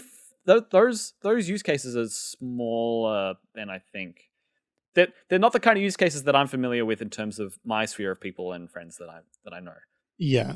Yes. Yeah. So, sorry. Like, do you want to keep finishing the thoughts, or is it? I think that's about it. Yeah. I think that's about it. I think I'm going to get this, specifically because I found a deal. Yeah. I found a deal that'll allow me to get the full deluxe for a year for 40 Australian dollars via the Turkish PlayStation store. and by making an account with a Turkish card, which you can buy online, and it just works digitally. Yeah, I mean, who knows if that still works at the time that you're hearing this? But I would go for it for less money, and I would go for it if it was better. But right now, it's neither. It is pricey and it's sparse. Yes. So yeah, that leads us neatly into our sort of comparison of each different one. Yeah. We've got a few different subheadings here. Our first one is value. Like, what you're getting for how much you're paying with each service. And I guess we should talk about, Jeremy, let's define this here and now. Are we going to be talking about Nintendo Switch Online without the expansion pack, or with the expansion pack, or both? Are we going to be talking about Xbox Game Pass on its own, or Xbox Game Pass Ultimate, or both separately? Are we going to be talking about Plus, what is it, Essential, or Extra, or Deluxe? What are we doing here? I think it gets trickier when it comes to PlayStation, because I think it's hard to compare what they're doing, mostly because they've got the two different tiers and it's different per region. But I think we should be comparing Xbox Game Pass Ultimate, Nintendo Switch Online expansion, and the highest tier of the PlayStation Plus. Okay, just that sounds good to me. Because, we're talking about game availability, we're talking about additional features, and we're not just talking about I want to pay money so I can play online video games. We're talking about the games on demand, games via subscription, games as a service. Yeah, and that will keep their prices equivalent, mostly equivalent to each other and themselves. Kinda, yeah. Okay, so we're going to talk about value then. Shall we talk about what you get for NSO and Xbox Game Pass Ultimate and stuff like that for how much you pay? Yeah, so Nintendo Switch Online, you get everything that's available in the Nintendo Switch Online expansion. You get everything that is included in Nintendo Switch Online, which is you get to play online. Woo! Which is that is the bottom tier for all of them. Yep. You get to play the NES and the SNES classics. Mm-hmm. And cloud saves. Yep. Those are the three? That's mostly it. Yeah, that's pretty much it. I'll look it up, keep going, and I'll back us up if we're... Yeah, and then the expansion pass, pack, whatever it's called, the additional tier is you get Sega Mega Drive games, Nintendo 64 games, some of them, a selection, and also the 10 expansions that are coming for Mario Kart Deluxe on Switch. Yep. As well as there's something else as well that's recently been added to it, but I don't remember what it is. Like another game. Splatoon 2, the Octo DLC, wasn't it? I don't remember. That sounds I'm pretty sure right. it's the Octolink DLC. Sure. Not a bad idea. You're not getting brand new games with NSO, but you're getting the Animal Crossing. The Animal Crossing is part of it. Animal Crossing, DLC. Mario Kart, and Splatoon. Yeah. Yeah. Not bad if you've already got those games. Yeah, but enough that you can list everything. Yes. And as I said before, it was sparse when they announced it. It's better now because they've added a bit more for no extra cost. Yeah. So when it comes to Xbox, and we should say, let me see if I can find it here. So expansion pass, find out more. Where's the take my money button? Choose your membership. For Nintendo Switch Online and expansion pack for just yourself, it's $60 Australian for 12 months. And then for a family plan, it's like $110 or something like that for up to 8 accounts. Yeah, it's worth mentioning if you can get on a family plan. It's pretty cheap. Drastically cheaper, yeah. Like $20, $15, $12 a year. Yeah. Kind of silly cheap. When it comes to Xbox Game Pass Ultimate, it's $16 a month, frequently discounted if you've been away for a while to $1 a month or $3 for 3 months or something like that. So that's cool that they don't lock you out of getting that deal again and again, which is neat. It gets you access to Xbox Game Pass, Xbox Live Gold. So if you're on an Xbox, you can play online and get their Xbox Gold games, which are pretty crappy these days. That they've never been good. Well, yeah, but they're kind of. I think they got worse when it became part of Ultimate. Maybe like they're never been good to the point. I think I've had Xbox Live Gold at this point now for like years, like 5 years, and I think I've redeemed 2 of them.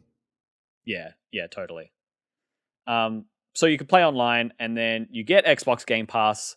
Xbox Game Pass comes with an EA Play membership, so you can play a lot of EA's titles. Their newer titles, you get a 10-hour preview window of, which is cool. You get all of Xbox Live Gold. You get the Xbox Cloud Gaming beta, so you can stream from their servers, whether you're on the bus or whether you're at home. You can stream to your phone or your tablet or whatever. Or your Samsung TV is the newest one. Yeah, it's stream to your Samsung TV. You can also stream from your console to other devices like your PC. You also get PC Game Pass included. So you get a lot bundled in with Ultimate. I think all up there's something like 400 games or something. Like it's a ridiculous amount. Yeah, Game Pass is amazing. And you also get you'll get like some Fortnite skins or like currency in Fall Guys or 3 months of Discord Nitro or 3 months of Disney Plus, like random stuff with that. Yeah. The amount of words I just said is a good indicator of how much value there is there. Yeah. As well as, I think it's worth pointing out as well that it's all of the every Xbox game is on there. You don't have to pay there's no trials. Day and date new games. Yeah, it's new games. It's the Play Anywhere thing. It's new games. It's new indies. There's a lot. I found out the other day, Kerry. The other day being earlier today. If you want to play the Xbox game streaming on the Samsung TVs. Yeah. You don't even need an Xbox controller. They will allow you to connect a PlayStation controller and play it. That's pretty good. And not at all punitive, It's just like, yep, pay for our service. We want this to be easy. We want this to be simple. And it needs to be that, right? Like by that point, if you're trying to get someone hooked on like the TV app, you just want it to be something they can just like slip into accidentally. Yeah. And it be seamless. Because as soon as there's any friction there, they're like, fuck this, Netflix. Yep. And then just to go over it, so like I said, that was $16 a month. No yearly options. No yearly option. So if you do buy it for 12 months, it gets close. It's about $190 for the year, which is a lot of money. It's a lot of money. There's an argument to be made that because it's only month to month, you could be more choosy with it. In my experience, and what they're banking on, and what every other service banks on like this, auto renew stays on because people aren't vigilant enough to turn it off, and they get so much money from people who don't use their service. So in that that's my least favorite part of Xbox Game Pass, honestly. Is that there's no better way to give them money. If I'm gonna be subscribed for the whole year, at least make it a little cheaper on me. Jeez, at least let me decide if I'm gonna give you that much money each year. Like Tootie says in the chat, can confirm that my PC was broken for 2 months there, and I didn't cancel Game Pass. Right? It's silly, but we don't do it. We just don't do it. We don't want the hassle, and it's not a big enough amount of money for us to warrant the effort. The amount of games I haven't claimed on Humble Monthly. Oh my god. Yeah. Yes. I've never once paused a month. Yeah. In contrast to Nintendo Switch Online expansion pass for one person, it's like 3 times as expensive for the year, but you're kind of getting a lot more. So, there's that. Yeah. And then just to go over it briefly again, PlayStation Plus Deluxe, we did just go over this. We're not going to go over Premium because we're in Australia and we don't have experience with that or access to it. So Deluxe, you get the PlayStation Plus monthly games you get with Essential, as well as online. You get some discounts in the store, cloud storage. You get the PlayStation Plus collection, which is 20 games. You get that at the base level, I think. Yeah, you get that at the base level. Yeah. You also get the PS4, PS5 game catalog that's a part of Extra, and then you get the Classics catalog and game trials that's a part of Deluxe. All of that you get for 3 different price points. Yeah, it's $160 a year, isn't it? For the It's Deluxe? $155 for 12 months. Yeah. Or you could buy less amount of time for more per month. Yeah. But yeah, $155. So a good bit cheaper than Xbox. If we were looking at premium, it would probably be closer. With the game streaming, it would be much closer to Xbox. But they do give you more for it. So, it's a bit cheaper, a bit less. Sort of. Jeremy, which out of these 3 would you say is the best value for your money? I think it's the Xbox Game Pass, Kerry. Please expound. Option B. Option B? Option you're B. gonna lock that in? I'm gonna lock it in. Look, it's just there's just so many games, and the barrier to entry is just the lowest. Right? It's the no nonsense. Like, this is the tier that you want to play the PC one on. This is the one you want to play it on your phone, play it anywhere, play it on a computer and stream it to another computer. Fucking, we don't care. Like, here's the games. Fuck off. Like, that's kind of what it is, though, right? It's like, it's just like stop. Yeah, asking. even the EA Play membership, right? Like, you don't. It's so not difficult. Yeah. Yeah. Take the games and fuck off. Yeah, play the game and fuck off. Well, like, give us your money and fuck off. But I know what you mean. There's just so many games on there, right? Like, there are so many. Like, for a long time, the biggest barrier to entry for me for Game Pass was fucking trying to install it on a version of Windows that had like got mad to a point that it didn't know how to update games. And their Xbox beta app on PC was garbage. Well, it was months. It wasn't even an app at that point, right? It was a wrapper for the Windows Store. Which I think it's still that. So it goes through some of the same services, but they've all been upgraded to that, like to the point where they all just. I have had no issues with them since for well over a year now. You can do things like choose the install folder and open it, which is great, and uninstall them, right? It's. I've been doing some hard drive maintenance this week. I've still got folders on random hard drives that I just can't open. Yes, because of this app and how backwards it is. Yeah, the old Unified Windows Store project that they were going through was just the fucking worst. Anyway, it's better now though. Yeah, it's better now though. I don't know. I just like. For the price, I agree with you. If I could pay for this yearly, I would, just to save some money in the long term. But also, if I know I'm not going to play it for a month, I can go off and just cancel it without feeling like I've, wasted some money. Even though I'm not going to do that, just because I was going to say you can do that. Yeah, but I'm not going to. But also, I use it like plenty of times every month, right? Because I use my Series X as my primary third-party console, and it's a Game Pass machine, right? It's just it's just a tank of a thing. And on my PC as well. There's just and I'm excited for all the new games that are kind of come out over the next 12 months, right? Like there's going to be something probably for me, honestly, every month.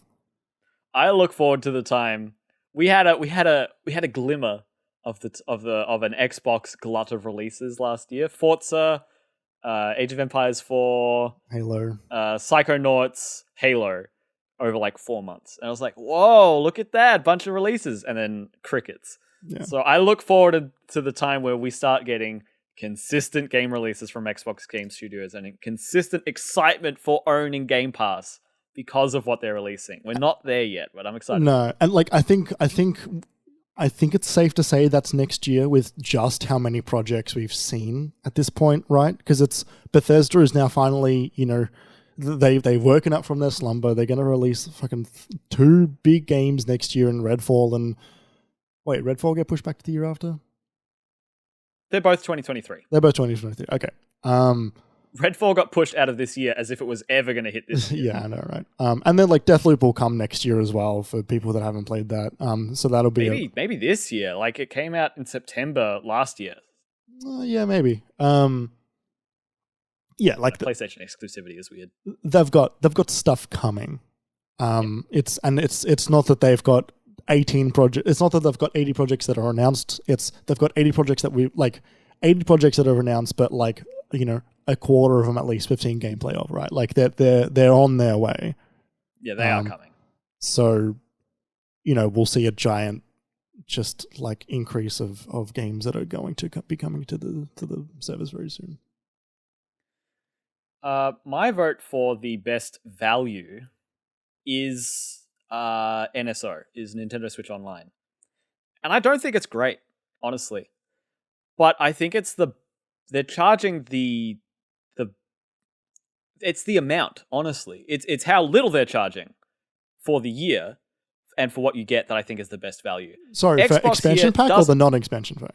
Expansion pass. So for the $60 a year for expansion pack and online, and I know it's not great. I know it's not fantastic. But Xbox, while it does give you great options and it does give you everything we've just laid out, it's also the most expensive. Right? And so when we're talking about value, we've got to be talking about how much you get for how much you pay. Mm. And for me, I don't get enough out of my Xbox Game Pass Ultimate subscription to feel like I'm making the most out of the money that I'm spending. Whereas with Nintendo Switch Online, even before the family plan, which makes it drastically cheaper, which it does do, by the way. Yeah. But let's say I'm paying the individual price of $60.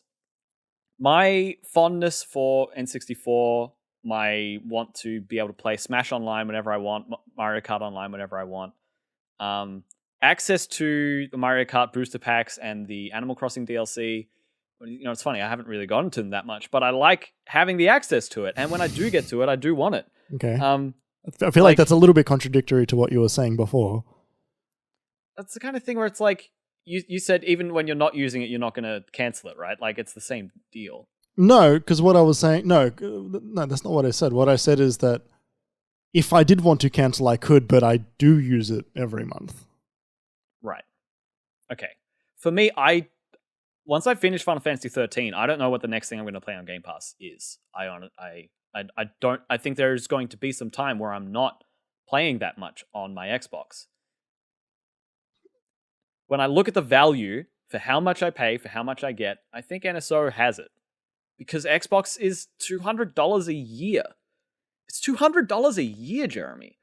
Yes, but if we look at like some of the games that were played this year on Game Pass, we've got Forza Horizon. Yeah. You know, like that's $100 game. Yep. There are games that have been coming out, like, you know, like hang on, let me open up the app, because I've been playing a lot of games on there which no one is playing. Have you ever heard of a game called Chorus? Yeah, I have. Yeah.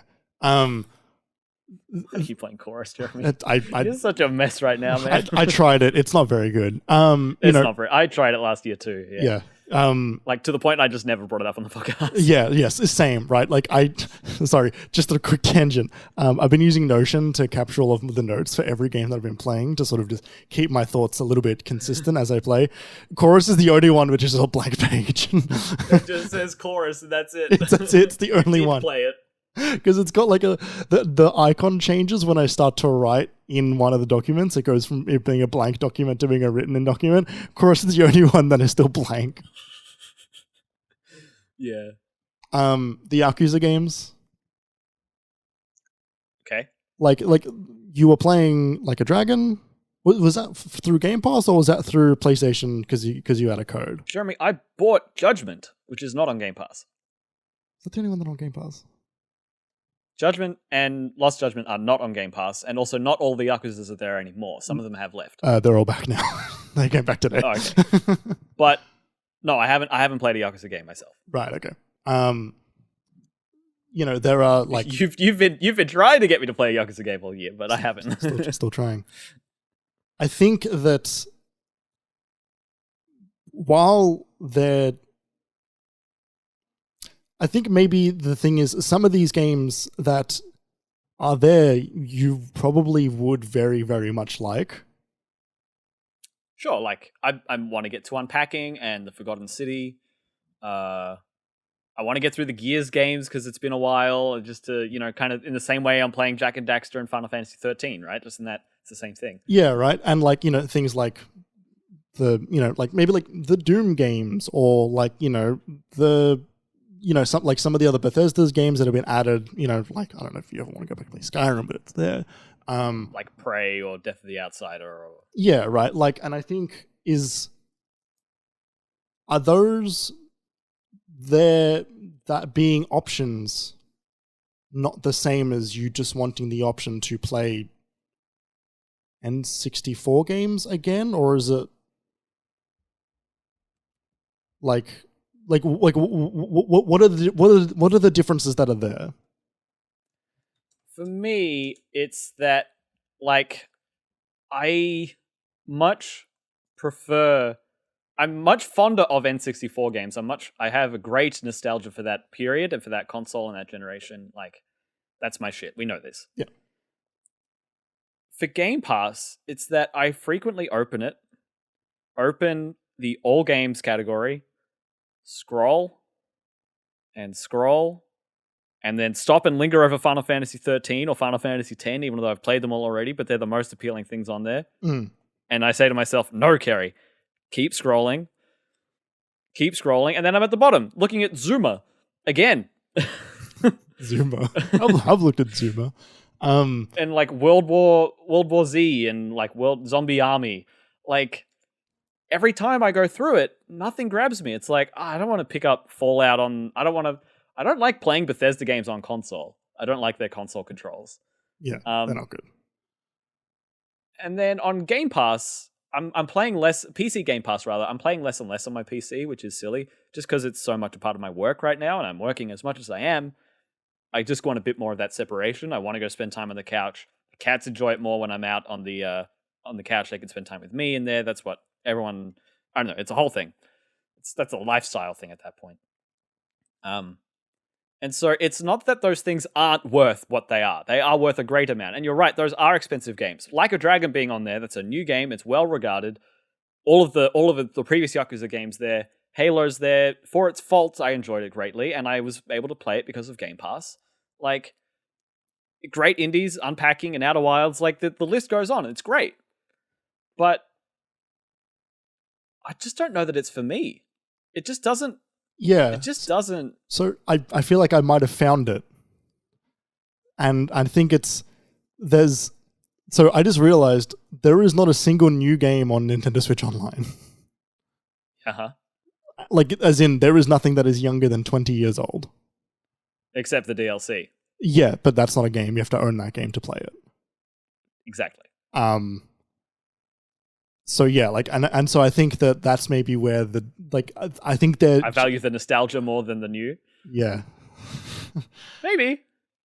Well, but I don't value newness for newness's sake. Sure, no, yeah, and like that's obviously fair, but like if you don't have nostalgia for games that are 20 years old running worse than they did 20 years ago,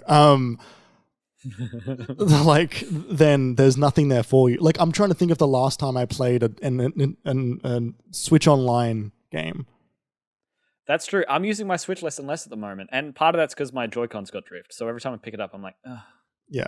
But like, I'm trying to think of the last, like, I think the last game I played on there is like every now and again I'll jump into Mario 3. But like, that's kind of it. And like, I don't have the expansion pass, but also I don't want the expansion pass. There's nothing there. Like, there's nothing there that I wouldn't rather be playing somewhere else better. Sure. I think. But also they charge way less for it. Yeah, but there's like nothing there that I want. I think is the thing. Like, I don't like I remember when they announced, maybe you shouldn't be getting it at all. Maybe, right? And I think the reason I'm getting it is so I can occasionally play a game online. Yeah, totally. And because with the family plan, it's like for the convenience that we have all set up, it's like, that's fine. It's like a large coffee. Like, yes. Yeah, and so like there's, like I still think that I actually think that the Switch expansion is like a really bad service because of again, I know it's not a great service. I just think it's a better value. We're just talking about value at the moment. $60 a year. Okay. That's the answer that I'm locking in. Right, okay. I'm not really that enthused with any of them at the end of the day. Like, and yet you pay for all three. And like, but I'm unless PlayStation drastically improves in the next 5 months. It's the first one. I don't think I'm gonna. Yeah, I don't think I'm gonna cancel that auto renewal and probably stay on Essential because unless the quality of the monthly games really slips, but like it's been fine. It's just it's not there. And honestly, Game Pass, because it's month to month anyway, I'm going to become more diligent and start canceling it when I'm not using it, which I'm going to say is probably going to be at half the year on average. And then NSO is just, that one is actually so cheap that it doesn't matter. I mean, we have a family plan, right? Like, would you be more diligent if you were paying the full price? Like, I think a majority of people are. Yes, I would be. I would be more diligent, and it would be more of an issue if I wasn't using it, right? $60. There's something to be said about just how much cheaper it is than the other things, though. That for me, I think it is worth a lot. Yeah, right. So our next category is game libraries. This is an interesting one, and we've sort of spoken around it during that discussion just then. We've spoken to NSO, this largely. Yeah, but let's we'll put our hat in our ring for our favorite answer. 2D's locked his in already, which I think we might be agreeing with here. But NSO, Nintendo Switch Online has got, like we said before, NES, SNES, and then with the expansion pack, it's got Genesis and N64 games available to play. Is it Genesis or Mega Drive, or is it both? It's Genesis. Right. I think I said Mega Drive before. Okay, well, who cares? Failed Sega console number 1 or failed Sega console number 2. They weren't all failed, but I don't know. I find those names so hard to delineate in my head. Yeah. Xbox has Day and Date. Mega Drive is the Genesis 2D? What do you mean? That makes more sense. Jeremy, that makes less sense. That makes no sense, I would wager. Well, no, that makes way more sense. What makes more sense about that? It's like how it's called the Super Famicom and the Super SNES and the Super Nintendo Entertainment System. It's the same thing. Ugh. Outside of America, Genesis is called Mega Drive. Master System is the older one. Okay, fair enough. Where's the Jaguar? Thank you for being here. The Jaguar, is that a Sega system? I don't know. That might have been Isn't that Atari? Might have been Atari. Sega Saturn existed. It did. That was their last one. I think. So PlayStation, Xbox Game Pass, you get all of EA Play, which is actually pretty good when you look at it. That's a good back catalog of. You've got the Battlefronts if you want to play those. You've got Jedi Fallen Order and Star Wars Squadron, so your Star Wars fixes there. You've got FIFA games and every Battlefield game and Dead Space and Mass Effect, including the new remaster. Like, you get a lot through EA Play, and then you get the rest of Game Pass, which is a bunch of indies. New Xbox games stay in date, like you said before, Forza. Halo, even although, it didn't live up to our expectations, we got to play a lot of it and enjoy it. Well, I got to play a lot of it and enjoy it. Remember, that was my game of the year last year? Oof. I did really enjoy my time with it, though. Yeah, I know you did. Yeah, you do get a lot with Game Pass. I'd say a lot more. Well, not more. We don't know because nothing's come and gone from PlayStation yet. But a lot comes and goes from Game Pass these days. Now that it's been around for a while, it's been around for long enough that the contracts are constantly expiring and renewing, and there's months of gaps where Outer Wilds isn't there, and then it is, and then it isn't, and then it is. Like, it's a strange time. Like, Hitman was there and wasn't, and now the whole trilogy's there. And so this hasn't happened yet because it's been too early, but I can see PlayStation accidentally not renewing their own contracts and accidentally falling off their own subscription service. That's so funny. That's so funny. You know what I mean, though? I do know what you mean. That would be hilarious. I can see it. But I can also see them. For example, I could see them taking off The Last of Us remastered and then putting it on a higher tier for the remake. No. They're not. If they were gonna do that, then they wouldn't have put Uncharted 4 and. Oh wait, hang on. Okay, so let me finish that sentence. Yeah. Hang on. They wouldn't have put Uncharted 4 and Lost Legacy PS4 versions in the extra tier if that were true, because then they've got the PS5 app in the game trial section, which you pay more for, right? So they've got the old versions there. But as I've said that, why isn't Last of Us 2 there? Yeah. And also, isn't only the Ghost of Tsushima version, they've got the PS5 version? Nope, both versions are there. I feel like there's one game that they did do that for, but I can't remember what it is now. Death Stranding? No, both versions are there. Right, It's got the PS4/PS5 logo on both of those. You have to choose, but yeah. Sure. So Xbox is a lot there, and then PlayStation is pretty unproven. They're fresh. They're new kids on the block in this regard. Something I meant to say before as part of my initial thoughts and forgot, when it comes to their library, when we're talking about their classics and like how they've got Jak and Daxter and Wild Arms 1 and 3, where is Ico and Shadow of the Colossus? Yeah. Where obviously it's in the remake is in the PS4 things. Why isn't that in classic games? Maybe it is in classic games and I forgot. And that would, if it's not, I'll be annoyed, and if it is, I'm annoyed. It might be on it might be in the PS3 streaming thing only, but we couldn't see it there. Totally. Where is Ratchet and Clank? Where is Metal Gear? There's a lot of games they own which are just not there. Where's God of War? Where's Spyro? Where's Crash? Where is their legacy in this library? It's vanished. The only thing that's there is Jak and Daxter, which is an important part of their legacy, but as we've discussed today thoroughly already, is so fucking weird. Why is that the only thing that's at all recognizable? That's just, it lets everyone look at it and go like, there's no Final Fantasy VII remake, but there is Final Fantasy VII. I think it's, to be fair, let's strike Metal Gear from that, because Metal Gear because it's Konami and it's troubled. But like Konami are nowhere at the moment. I was thinking about this the other day. You can't play fucking any of their games without just buying them outright. They are not on like PC, and that's it. They are not on any subscription service. I don't know what they're doing.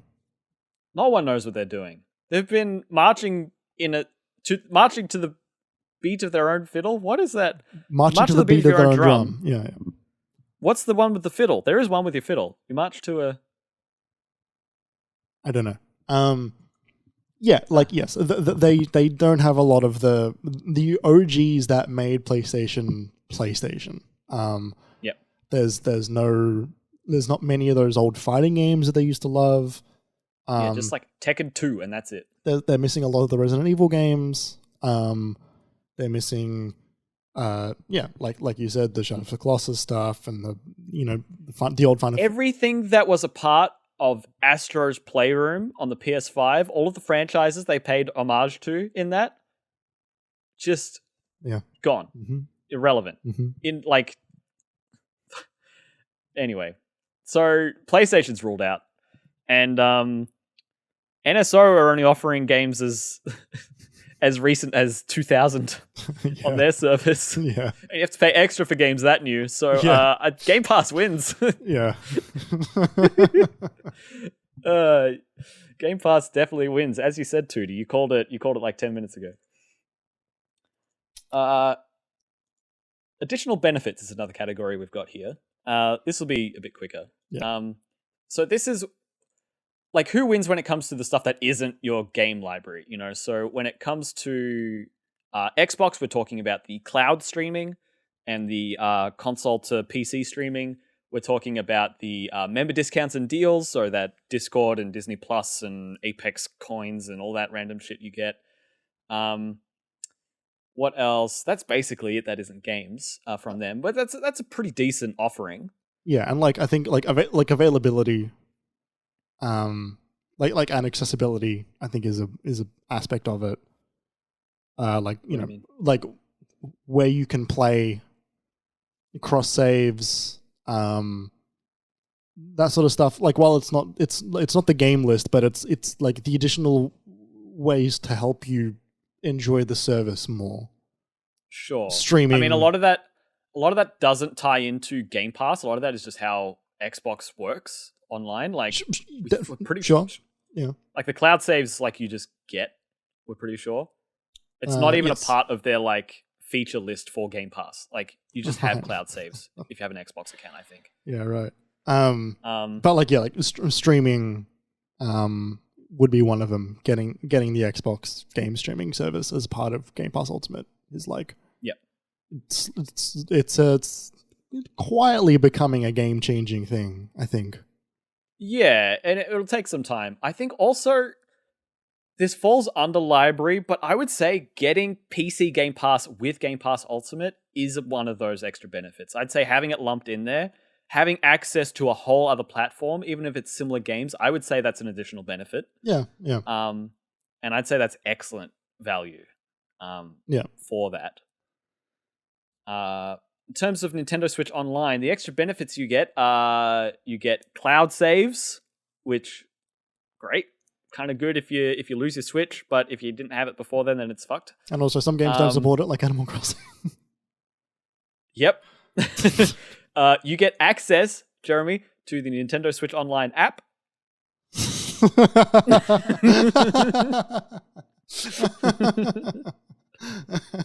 Good one, Kerry. Thanks, Jeremy.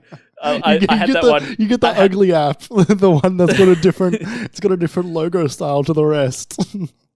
Tootie legitimately forgot that existed. I know, right? And it's got like apps in the app for each game, and they all function differently and all have very poor feature sets. You also get exclusive member offers, which is like you can buy the NES Joy-Con controllers or the special N64 controllers, stuff like that. They've got a few things in their store.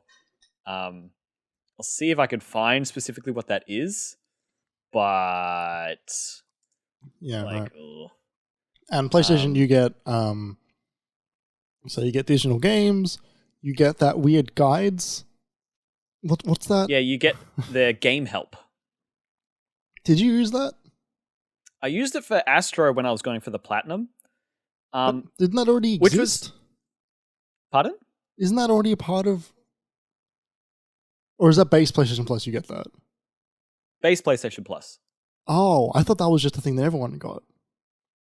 No. Wait, no, not everyone... Not everyone gets that, Jeremy. You have to be a PlayStation Plus subscriber. Are you fucked? No, I'm not. What the hell? You have to pay for that. That's the dumbest thing I've ever heard. If you want help, you can pay us $90 a year. They suck. They're like terrible videos sometimes. Yeah, they're not great. Sometimes they don't work. I don't know what kind of moderation they've got with that fucking shit. But also, it's only 1 in 20 games has them. Yeah, you have to be basically a first party game, and you have to be new enough that they're going to support it, because you can tell they're going to ditch that shit in a fucking year. Totally. So what it is it helped me when I was going for the Astro Playroom Platinum. That's just hilarious. where it was I don't know what this trophy actually is. They were like, oh, do this for the trophy. I'm like, what is that? And then I'm like, oh, that's what that is. And then I knew how to do it. It also let me, you remember Marquette? Yeah. That game let you soft lock it in a number of ways. Yeah. And so the game help was really helpful to know whether I had broken the game, whether the game itself was broken, or whether I was because there were times where I did the right thing and it didn't work. And then I looked at the game help. I'm like, why doesn't this? Yeah. I do the thing at show. Why not? Yeah, that game's and then not very good. Come back again and it worked the second time. Great. Had some good puzzles, but yeah, far too prone to breaking. Cloud saves is a PlayStation Plus thing. Yep. And what else here? I did have the things here. The monthly games you get with PlayStation. Oh yeah, and there's the library you get as well. That's just game libraries. Exclusive discounts. You get some PlayStation Plus discounts in the store. Some of them are decent. Sometimes you get if something goes 30% off stuff. Yeah, if something goes like 20% off, they'll give you like an extra 20. Sometimes it's only on sale for you if you've got the PlayStation Plus. So like it's not bad. Some of their things are okay. That you have to pay for game help is silly. And game trials is not. I'm not counting that as anything a part of the library or a benefit. That is silly. No, we should count it as a benefit, but I don't like it. Game Pass wins. Yeah. Even does. Just for cloud streaming, honestly. Yeah. Like there's like an anime booby game that like got recommended to me on Game Pass, and I was Why's that, Jeremy? I don't know. It's algorithms. I don't know. Who could say? I don't know. Algorithm. Algorithm. And I Genghis Khan. I was sitting on the couch with one of my housemates, and he's like, "Holy shit, what is that?" I'm like, "I don't know what that is," but I could just play it immediately to see what it was. You didn't have to download it. You could I just launched the game immediately. And it was awful turn-based, like shit. But I could just do that. That is pretty wild. Yeah, it's kind of incredible. I was playing Halo Infinite, streaming it while I was downloading it. Yep.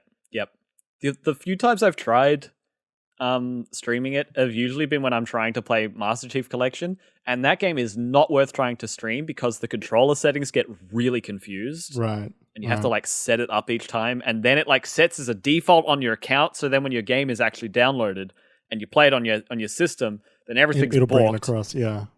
Yeah, so yeah. But also but like I think like I remember doing like a ton of Destiny on my phone ages ago. Game streaming hasn't been that impressive to me. It hasn't been all that for me, but I do understand the appeal, and I do understand its and like once it gets there for everyone is when it's gonna really, like there was a long time where Netflix wasn't like a thing that everyone could consider because it looked like shit and everyone's internet wasn't all the way there yet. But and now everyone's watching it on the train home. Yeah.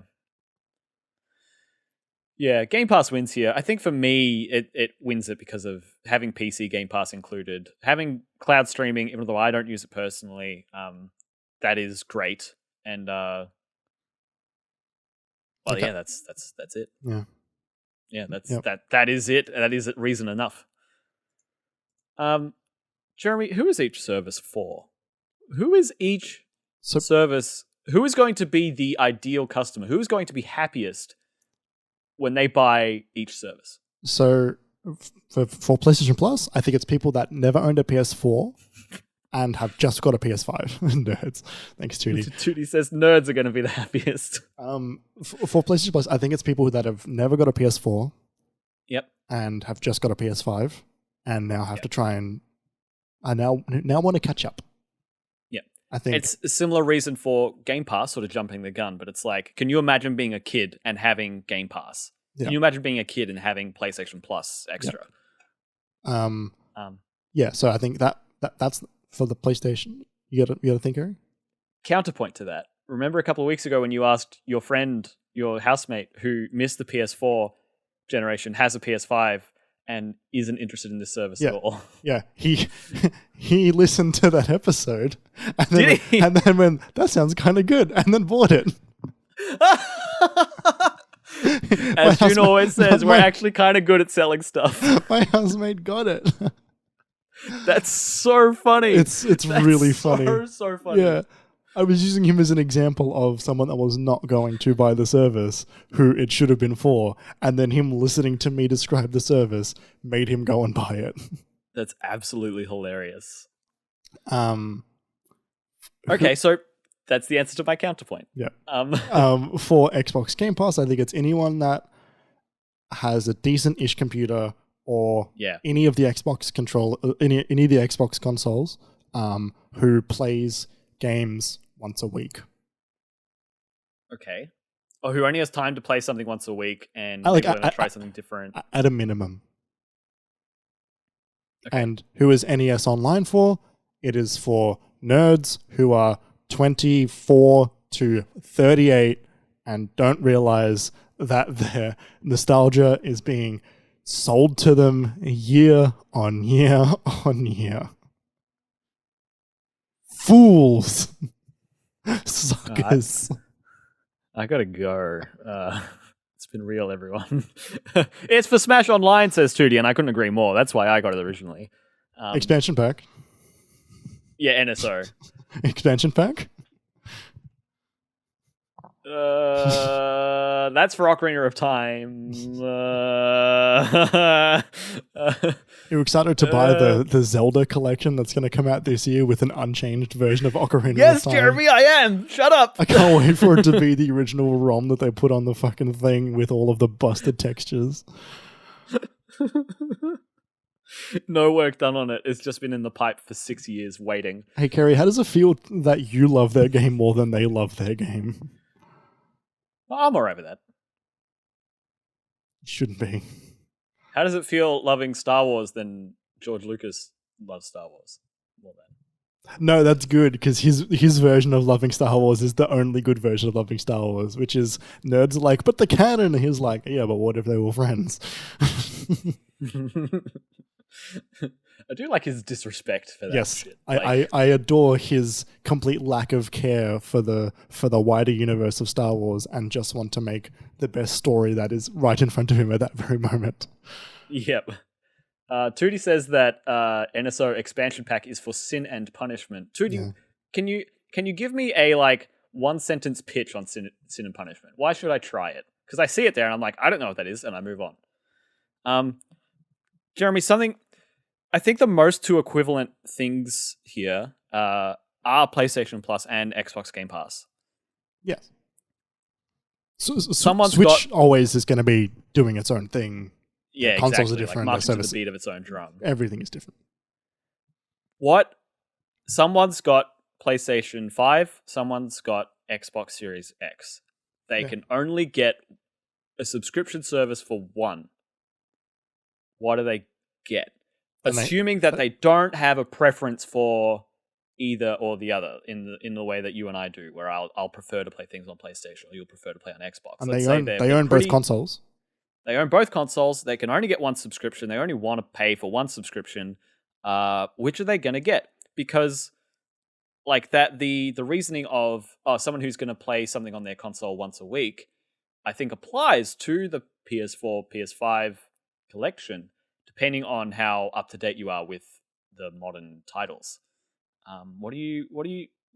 What separates the two of them right now? For someone who has to choose. I think if they own both, are they buying any? So it's kind of hard to. What's this person's tax file number? What's their background? Were they bullied at school? There's a lot of variables. I still think overall that you will get more variety with Xbox. Okay. I think there is something everybody can love on the Xbox Game Pass.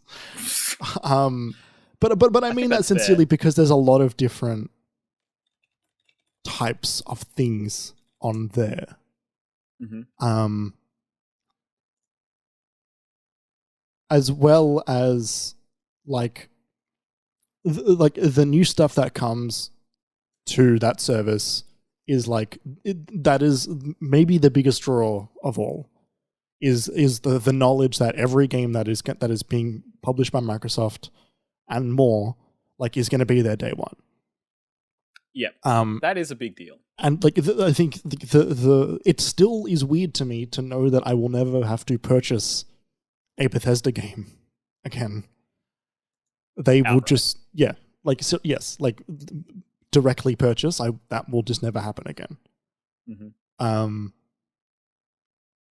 Whereas, the games that PlayStation are selling are now more expensive and also not on their servers. Yeah. It's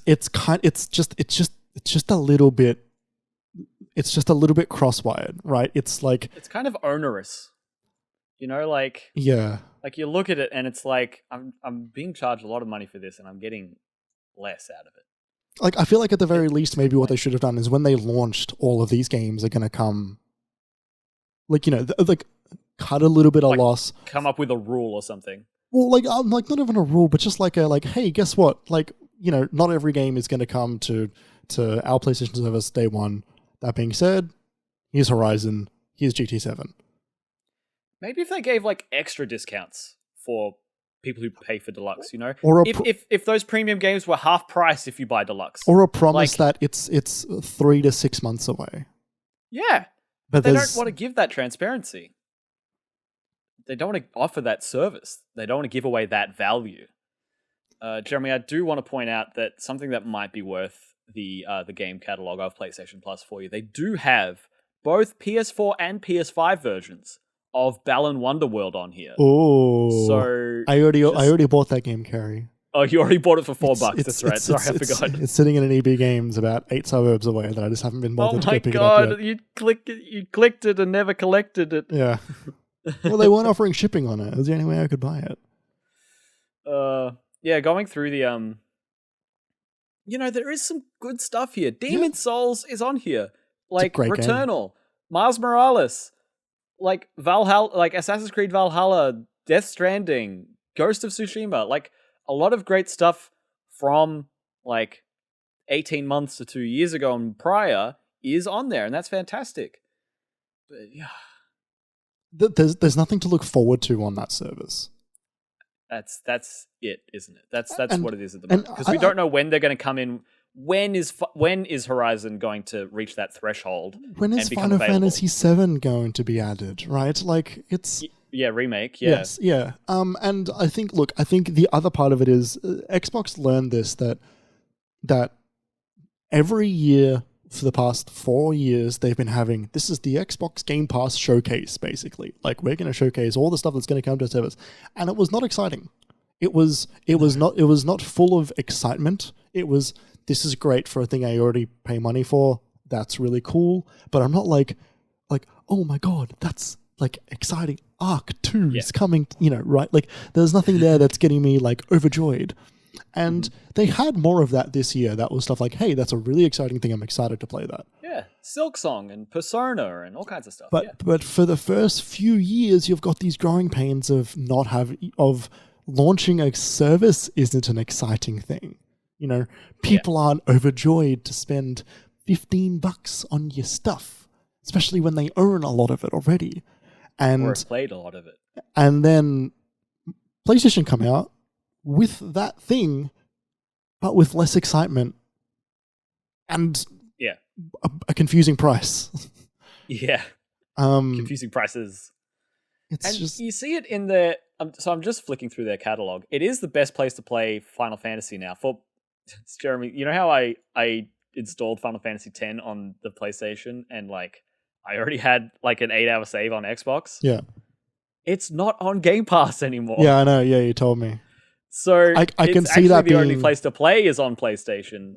I can see it coming back pretty soon. I feel like the cycle is publishers are like, oh, we don't really need Game Pass. And then they look at their numbers about 4 weeks after not being on Game Pass. No, but Jeremy, you see, the thing is they've all left Game Pass and they've all gone to PlayStation Plus. Final Fantasy 7, 8, 9, 10, 10-2, 12 Zodiac Age, and 15 are all on PlayStation Plus right now. And a lot of those have been on Xbox Game Pass for months, if not years, at this point. I wonder if there's a weird exclusivity thing that they've done. Maybe. And I mean, it's Final Fantasy. It's got a long history of being on that PlayStation service. But these old games have been out on all platforms for a while now.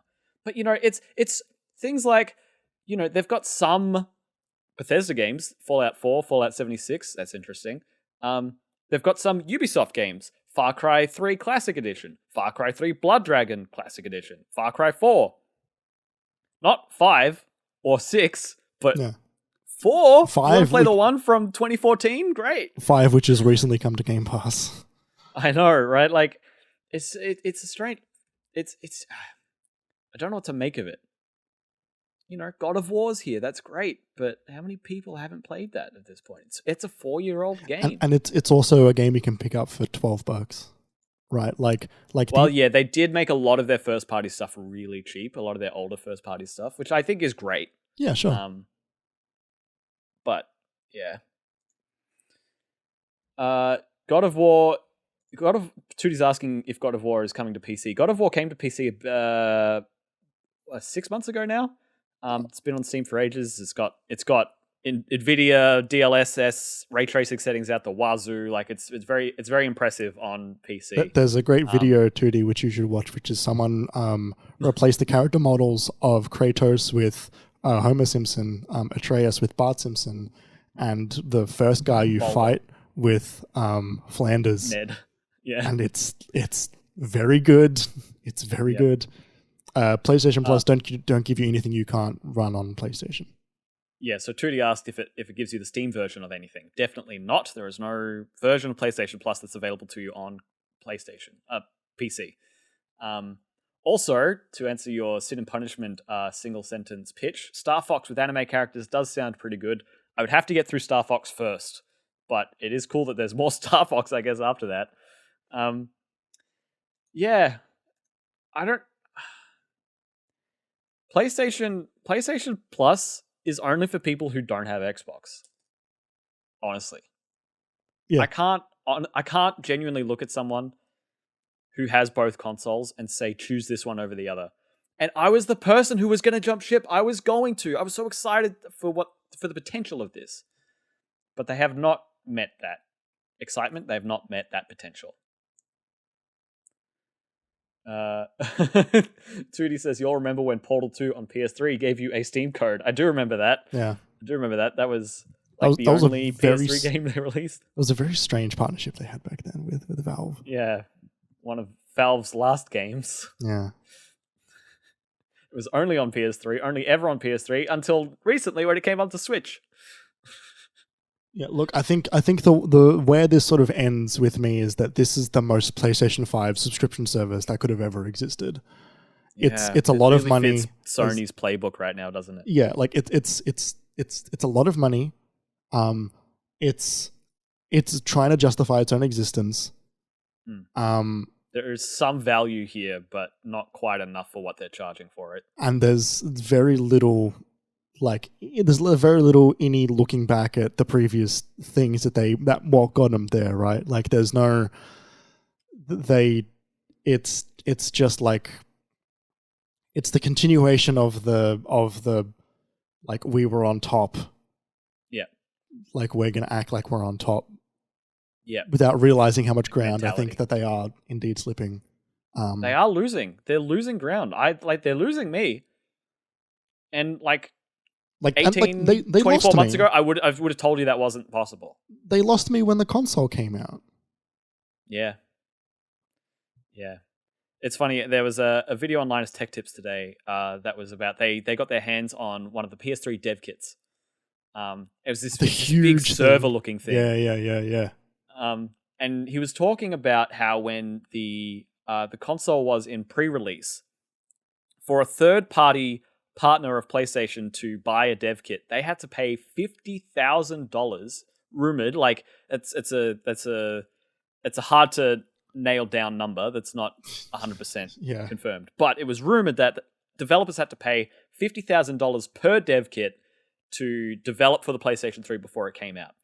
The developers who can afford to shill out for that much money for a dev kit for one platform obviously are building a game that needs multiple dev kits. So then you're talking about hundreds of thousands of dollars. And that's that's salaries. That's yearly salaries, right?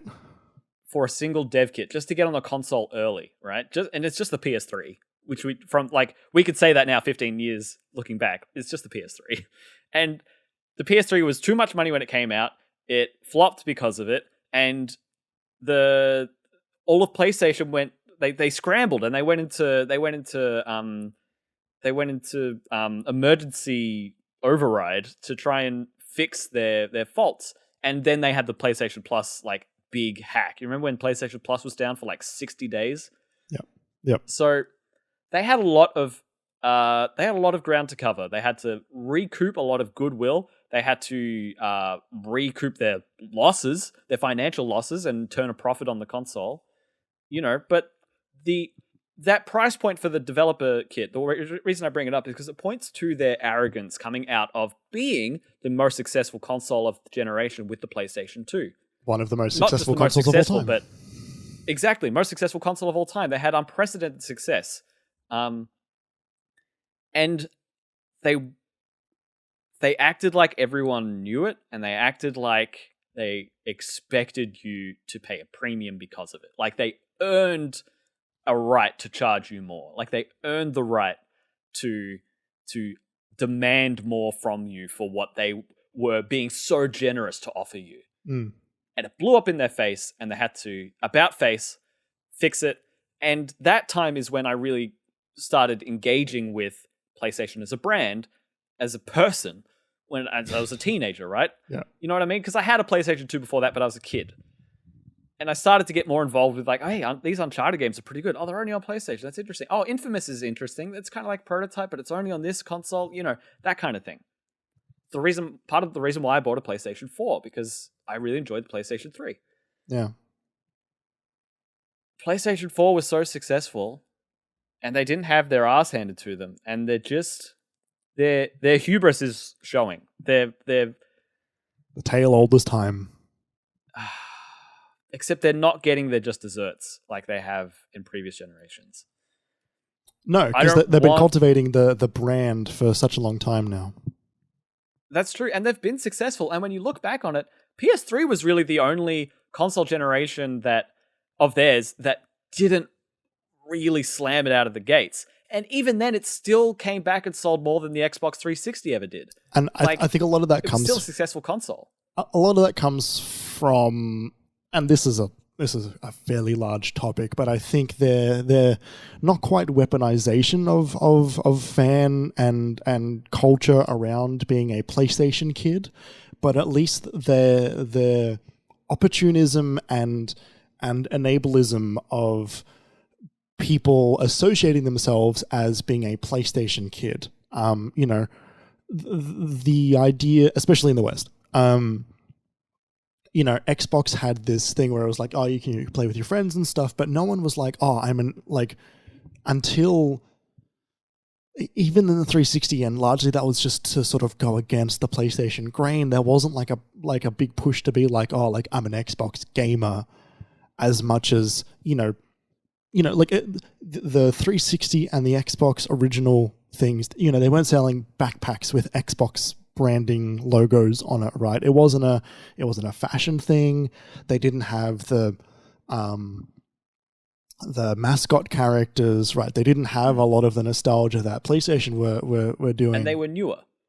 And they were newer, and Microsoft was a less liked company, especially in the West, right? They were already very public. They were kind of fairly straight edge in a lot of ways, from the outside. And also monopolistic with their facing in terms of their software company. Yeah, the guys that made Microsoft, the guys that made the word processing, they're kind of squares, right? And 360 era, that changed a bit with how social the Xbox 360 was, but even then it was the red ring didn't help.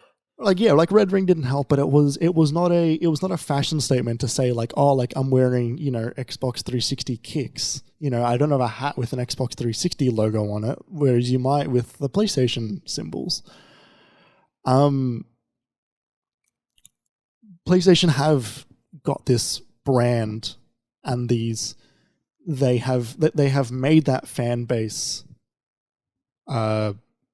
rabid. I don't know, they have an air about them, right? That they've been working on for a very long time, and it's been very, very effective for them. Yeah. Which is why I think that the PlayStation 5, while on paper stumbles a fair bit, PlayStation 5, this generation of PlayStation, the Jim Ryan era specifically, I think is basically where this has started. They can still get past that by saying, we've got all these games that you already like anyway. And we're making more. We're making more, and we're going to present them in the way that you like them. These are going to be the prestige titles that you want, and we're going to give them to you. And they're going to be high quality. They're going to be genre defining. And look, here's the thing: no other company could in this day and age make Days Gone, and people would defend it. But PlayStation can, and they do, right? Days Gone wouldn't have a fan base if it wasn't published by PlayStation. That's a really good point, actually. Yeah, it'd probably be something more like I don't even know. Well, Days Gone should have faded into obscurity, right? Yeah. It should have just been a game that came out and then left. Yeah, but it had the marketing, and it had the support from Sony. That's a good point. So yeah, it's a bit of a tangent at the end there. Man, we're going long, but yeah, it's an interesting time. You reminded me of something when you spoke about how rabid the fan base can be. Do you remember when they announced that Horizon? This was the first game that was of their exclusives that was coming to PC when they announced Horizon was coming. Yeah, right. It's the same thing. And there were angry replies in the tweets. But there was the one favorite thing I saw, which made me laugh so much when I saw it, and I brought it up on the podcast before, but it was this like Reddit post, I think, and I think it said, "Thanks for nothing, Sony," and it was a video of someone like filming their office, and they're walking around, and they'd clearly flipped their desk and thrown their PlayStation across the room, and they were like maybe crying or like audibly upset behind the camera, and I'm like, they didn't take your game away. They didn't take your PlayStation away. They're not releasing games day on date there. And even if they did, you can still buy them. Like, what? Why are you so angry? And just to touch on that, like I think all of these companies have their rabid, toxic fans, but I think the publishing side of it sort of is differently front faced now. Nintendo has never been so like kind of stand back a little bit, right? They're kind of like, we're just going to release more Mario games. You're going to like them because you like Mario, right? Like you'll hear from us when you hear from us. They're the Disney, right? They are the ones that are just like, we've got our characters. We treat them very, very, like we hold our characters as tightly as possible. Yeah. But what you're going to get is probably going to be pretty good. And then Xbox, the attitude towards them in the 360 era was that, like it's the console for like teenage boys, right? It was where you played Call of Duty. It was where you played Halo. It was where you played shooters. The Xbox One came out, and there was no fucking child-friendly games for a very long time. It was like you got an Xbox and you got kids, play the Lego games and not much else. Yeah, I mean, even with the Xbox One and PS4 at the end of its life cycle, it was like that. Yeah, good. Yeah. You just were able to say there's Crash and Spyro now. Yes. And I think they've turned that corner. I think that they now are very, very much not the console for the teenage boy. No, they're trying to be for everyone. Yes. Which I think it's a good thing, the strides they've made with their outward pride stuff, I think is good. I don't know how much of that goes towards, genuine things, but they sell the pride controllers, and they've got the adaptive controllers, and they've got the clubs with their own moderation stuff, and they certainly have a variety of games at this point, right? They own Minecraft and all that stuff. And their games are having an accessibility. It's granted, so are PlayStation's, but the accessibility suites that are available through first-party games at the moment are really, really solid. Unless you're on Nintendo. Yes. But yeah, I think they've done a pretty good job at turning that corner to not make it like the place where you're going to get called homophobic slurs anymore. Totally. And that's a part of the industry, right? Going back more than an hour and a half to when we were talking about Jak and Daxter and how, they had jokes of staring at women's butts and boobs, and like it's a rated G game. Like, that's where we were 20 years ago. That's where we were before the Xbox came out. And the Xbox came out with like Gears of War and Halo. Oh no, that was when the Xbox came out, actually. So like, they're all trying to be more for everyone than they used to be. And honestly, that's a good thing. There's no place for that. It sucks. It's not fun. But like, yeah, I'm glad we're past that point of being like, you want to be like a hardcore dude, then you should get the Xbox. It's X for extreme. Yeah. Like when you snowboard on a mountain. Wow. Snowboard on a mountain. Extreme. All right, let's wrap this up. If anyone is still here live, thank you so much for staying around for this. If anyone is here not live, if you made it to the end of this episode, thank you so much for listening. I'd be very keen to see how wide my eyes were open when we started the recording compared to now. They've definitely closed a little bit. It's been a long day for you, and it's been an even longer night. Well, maybe not so much, but it's been a long night on top of a long day. Yes. But yes, as I was saying, thank you so much, everyone, for listening. This is a pretty fun topic. We don't have anything lined up for next week yet, but don't worry, we'll have something figured out in 7 days. If you like this episode of the podcast, you can find more episodes of this podcast, as well as everything else we've done, on minimap.com.au. That's our little website. Jeremy's done a great job of making it look spiffy and show you cool things. If you want to watch the video version of this podcast, you can find it. The best place to find it right now is on the website through the posts.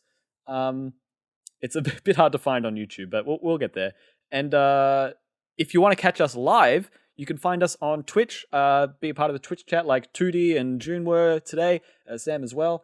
We had a great discussion during the break about Beyblades and Yu-Gi-Oh cards and when things got banned at school. It was a good time. So all that's there for you. The Twitch account is MiniMapAU. We're also on the socials. We're on Twitter. We're on Instagram. We're on TikTok at MiniMapAU for all of those. If you wanted to support us monetarily, you can do that at patreon.com/MiniMapAU. Yep, that's right. I didn't mess that up. Yep, if you want to go there to support us with money, that option is there for you. Otherwise, we'll be here for you anyway. It's no big deal if that's not an option you're able to do. That's no worries. So don't want to pressure anyone. And then I don't want to make people feel bad, Jeremy. But finally, we're also on Twitter individually. Have you ever felt bad because you couldn't support someone on Patreon? Yeah, sometimes. Really? Yeah, because oh man, you guys try real hard, and I listen to your stuff, and it's a big part. I haven't supported Kind of Funny in a while because I was too poor to, and I'm like, oh man, you guys are a big part of my daily routine, and I should be giving you some support, and. They'll be fine. Oh, sure, but it's the principle of the matter, Jeremy. It's the principle. I know. It's fine. What's your Twitter account? At Obi-Wan Chez. Mine is at KJPalmer_24. And that'll about do it, everybody.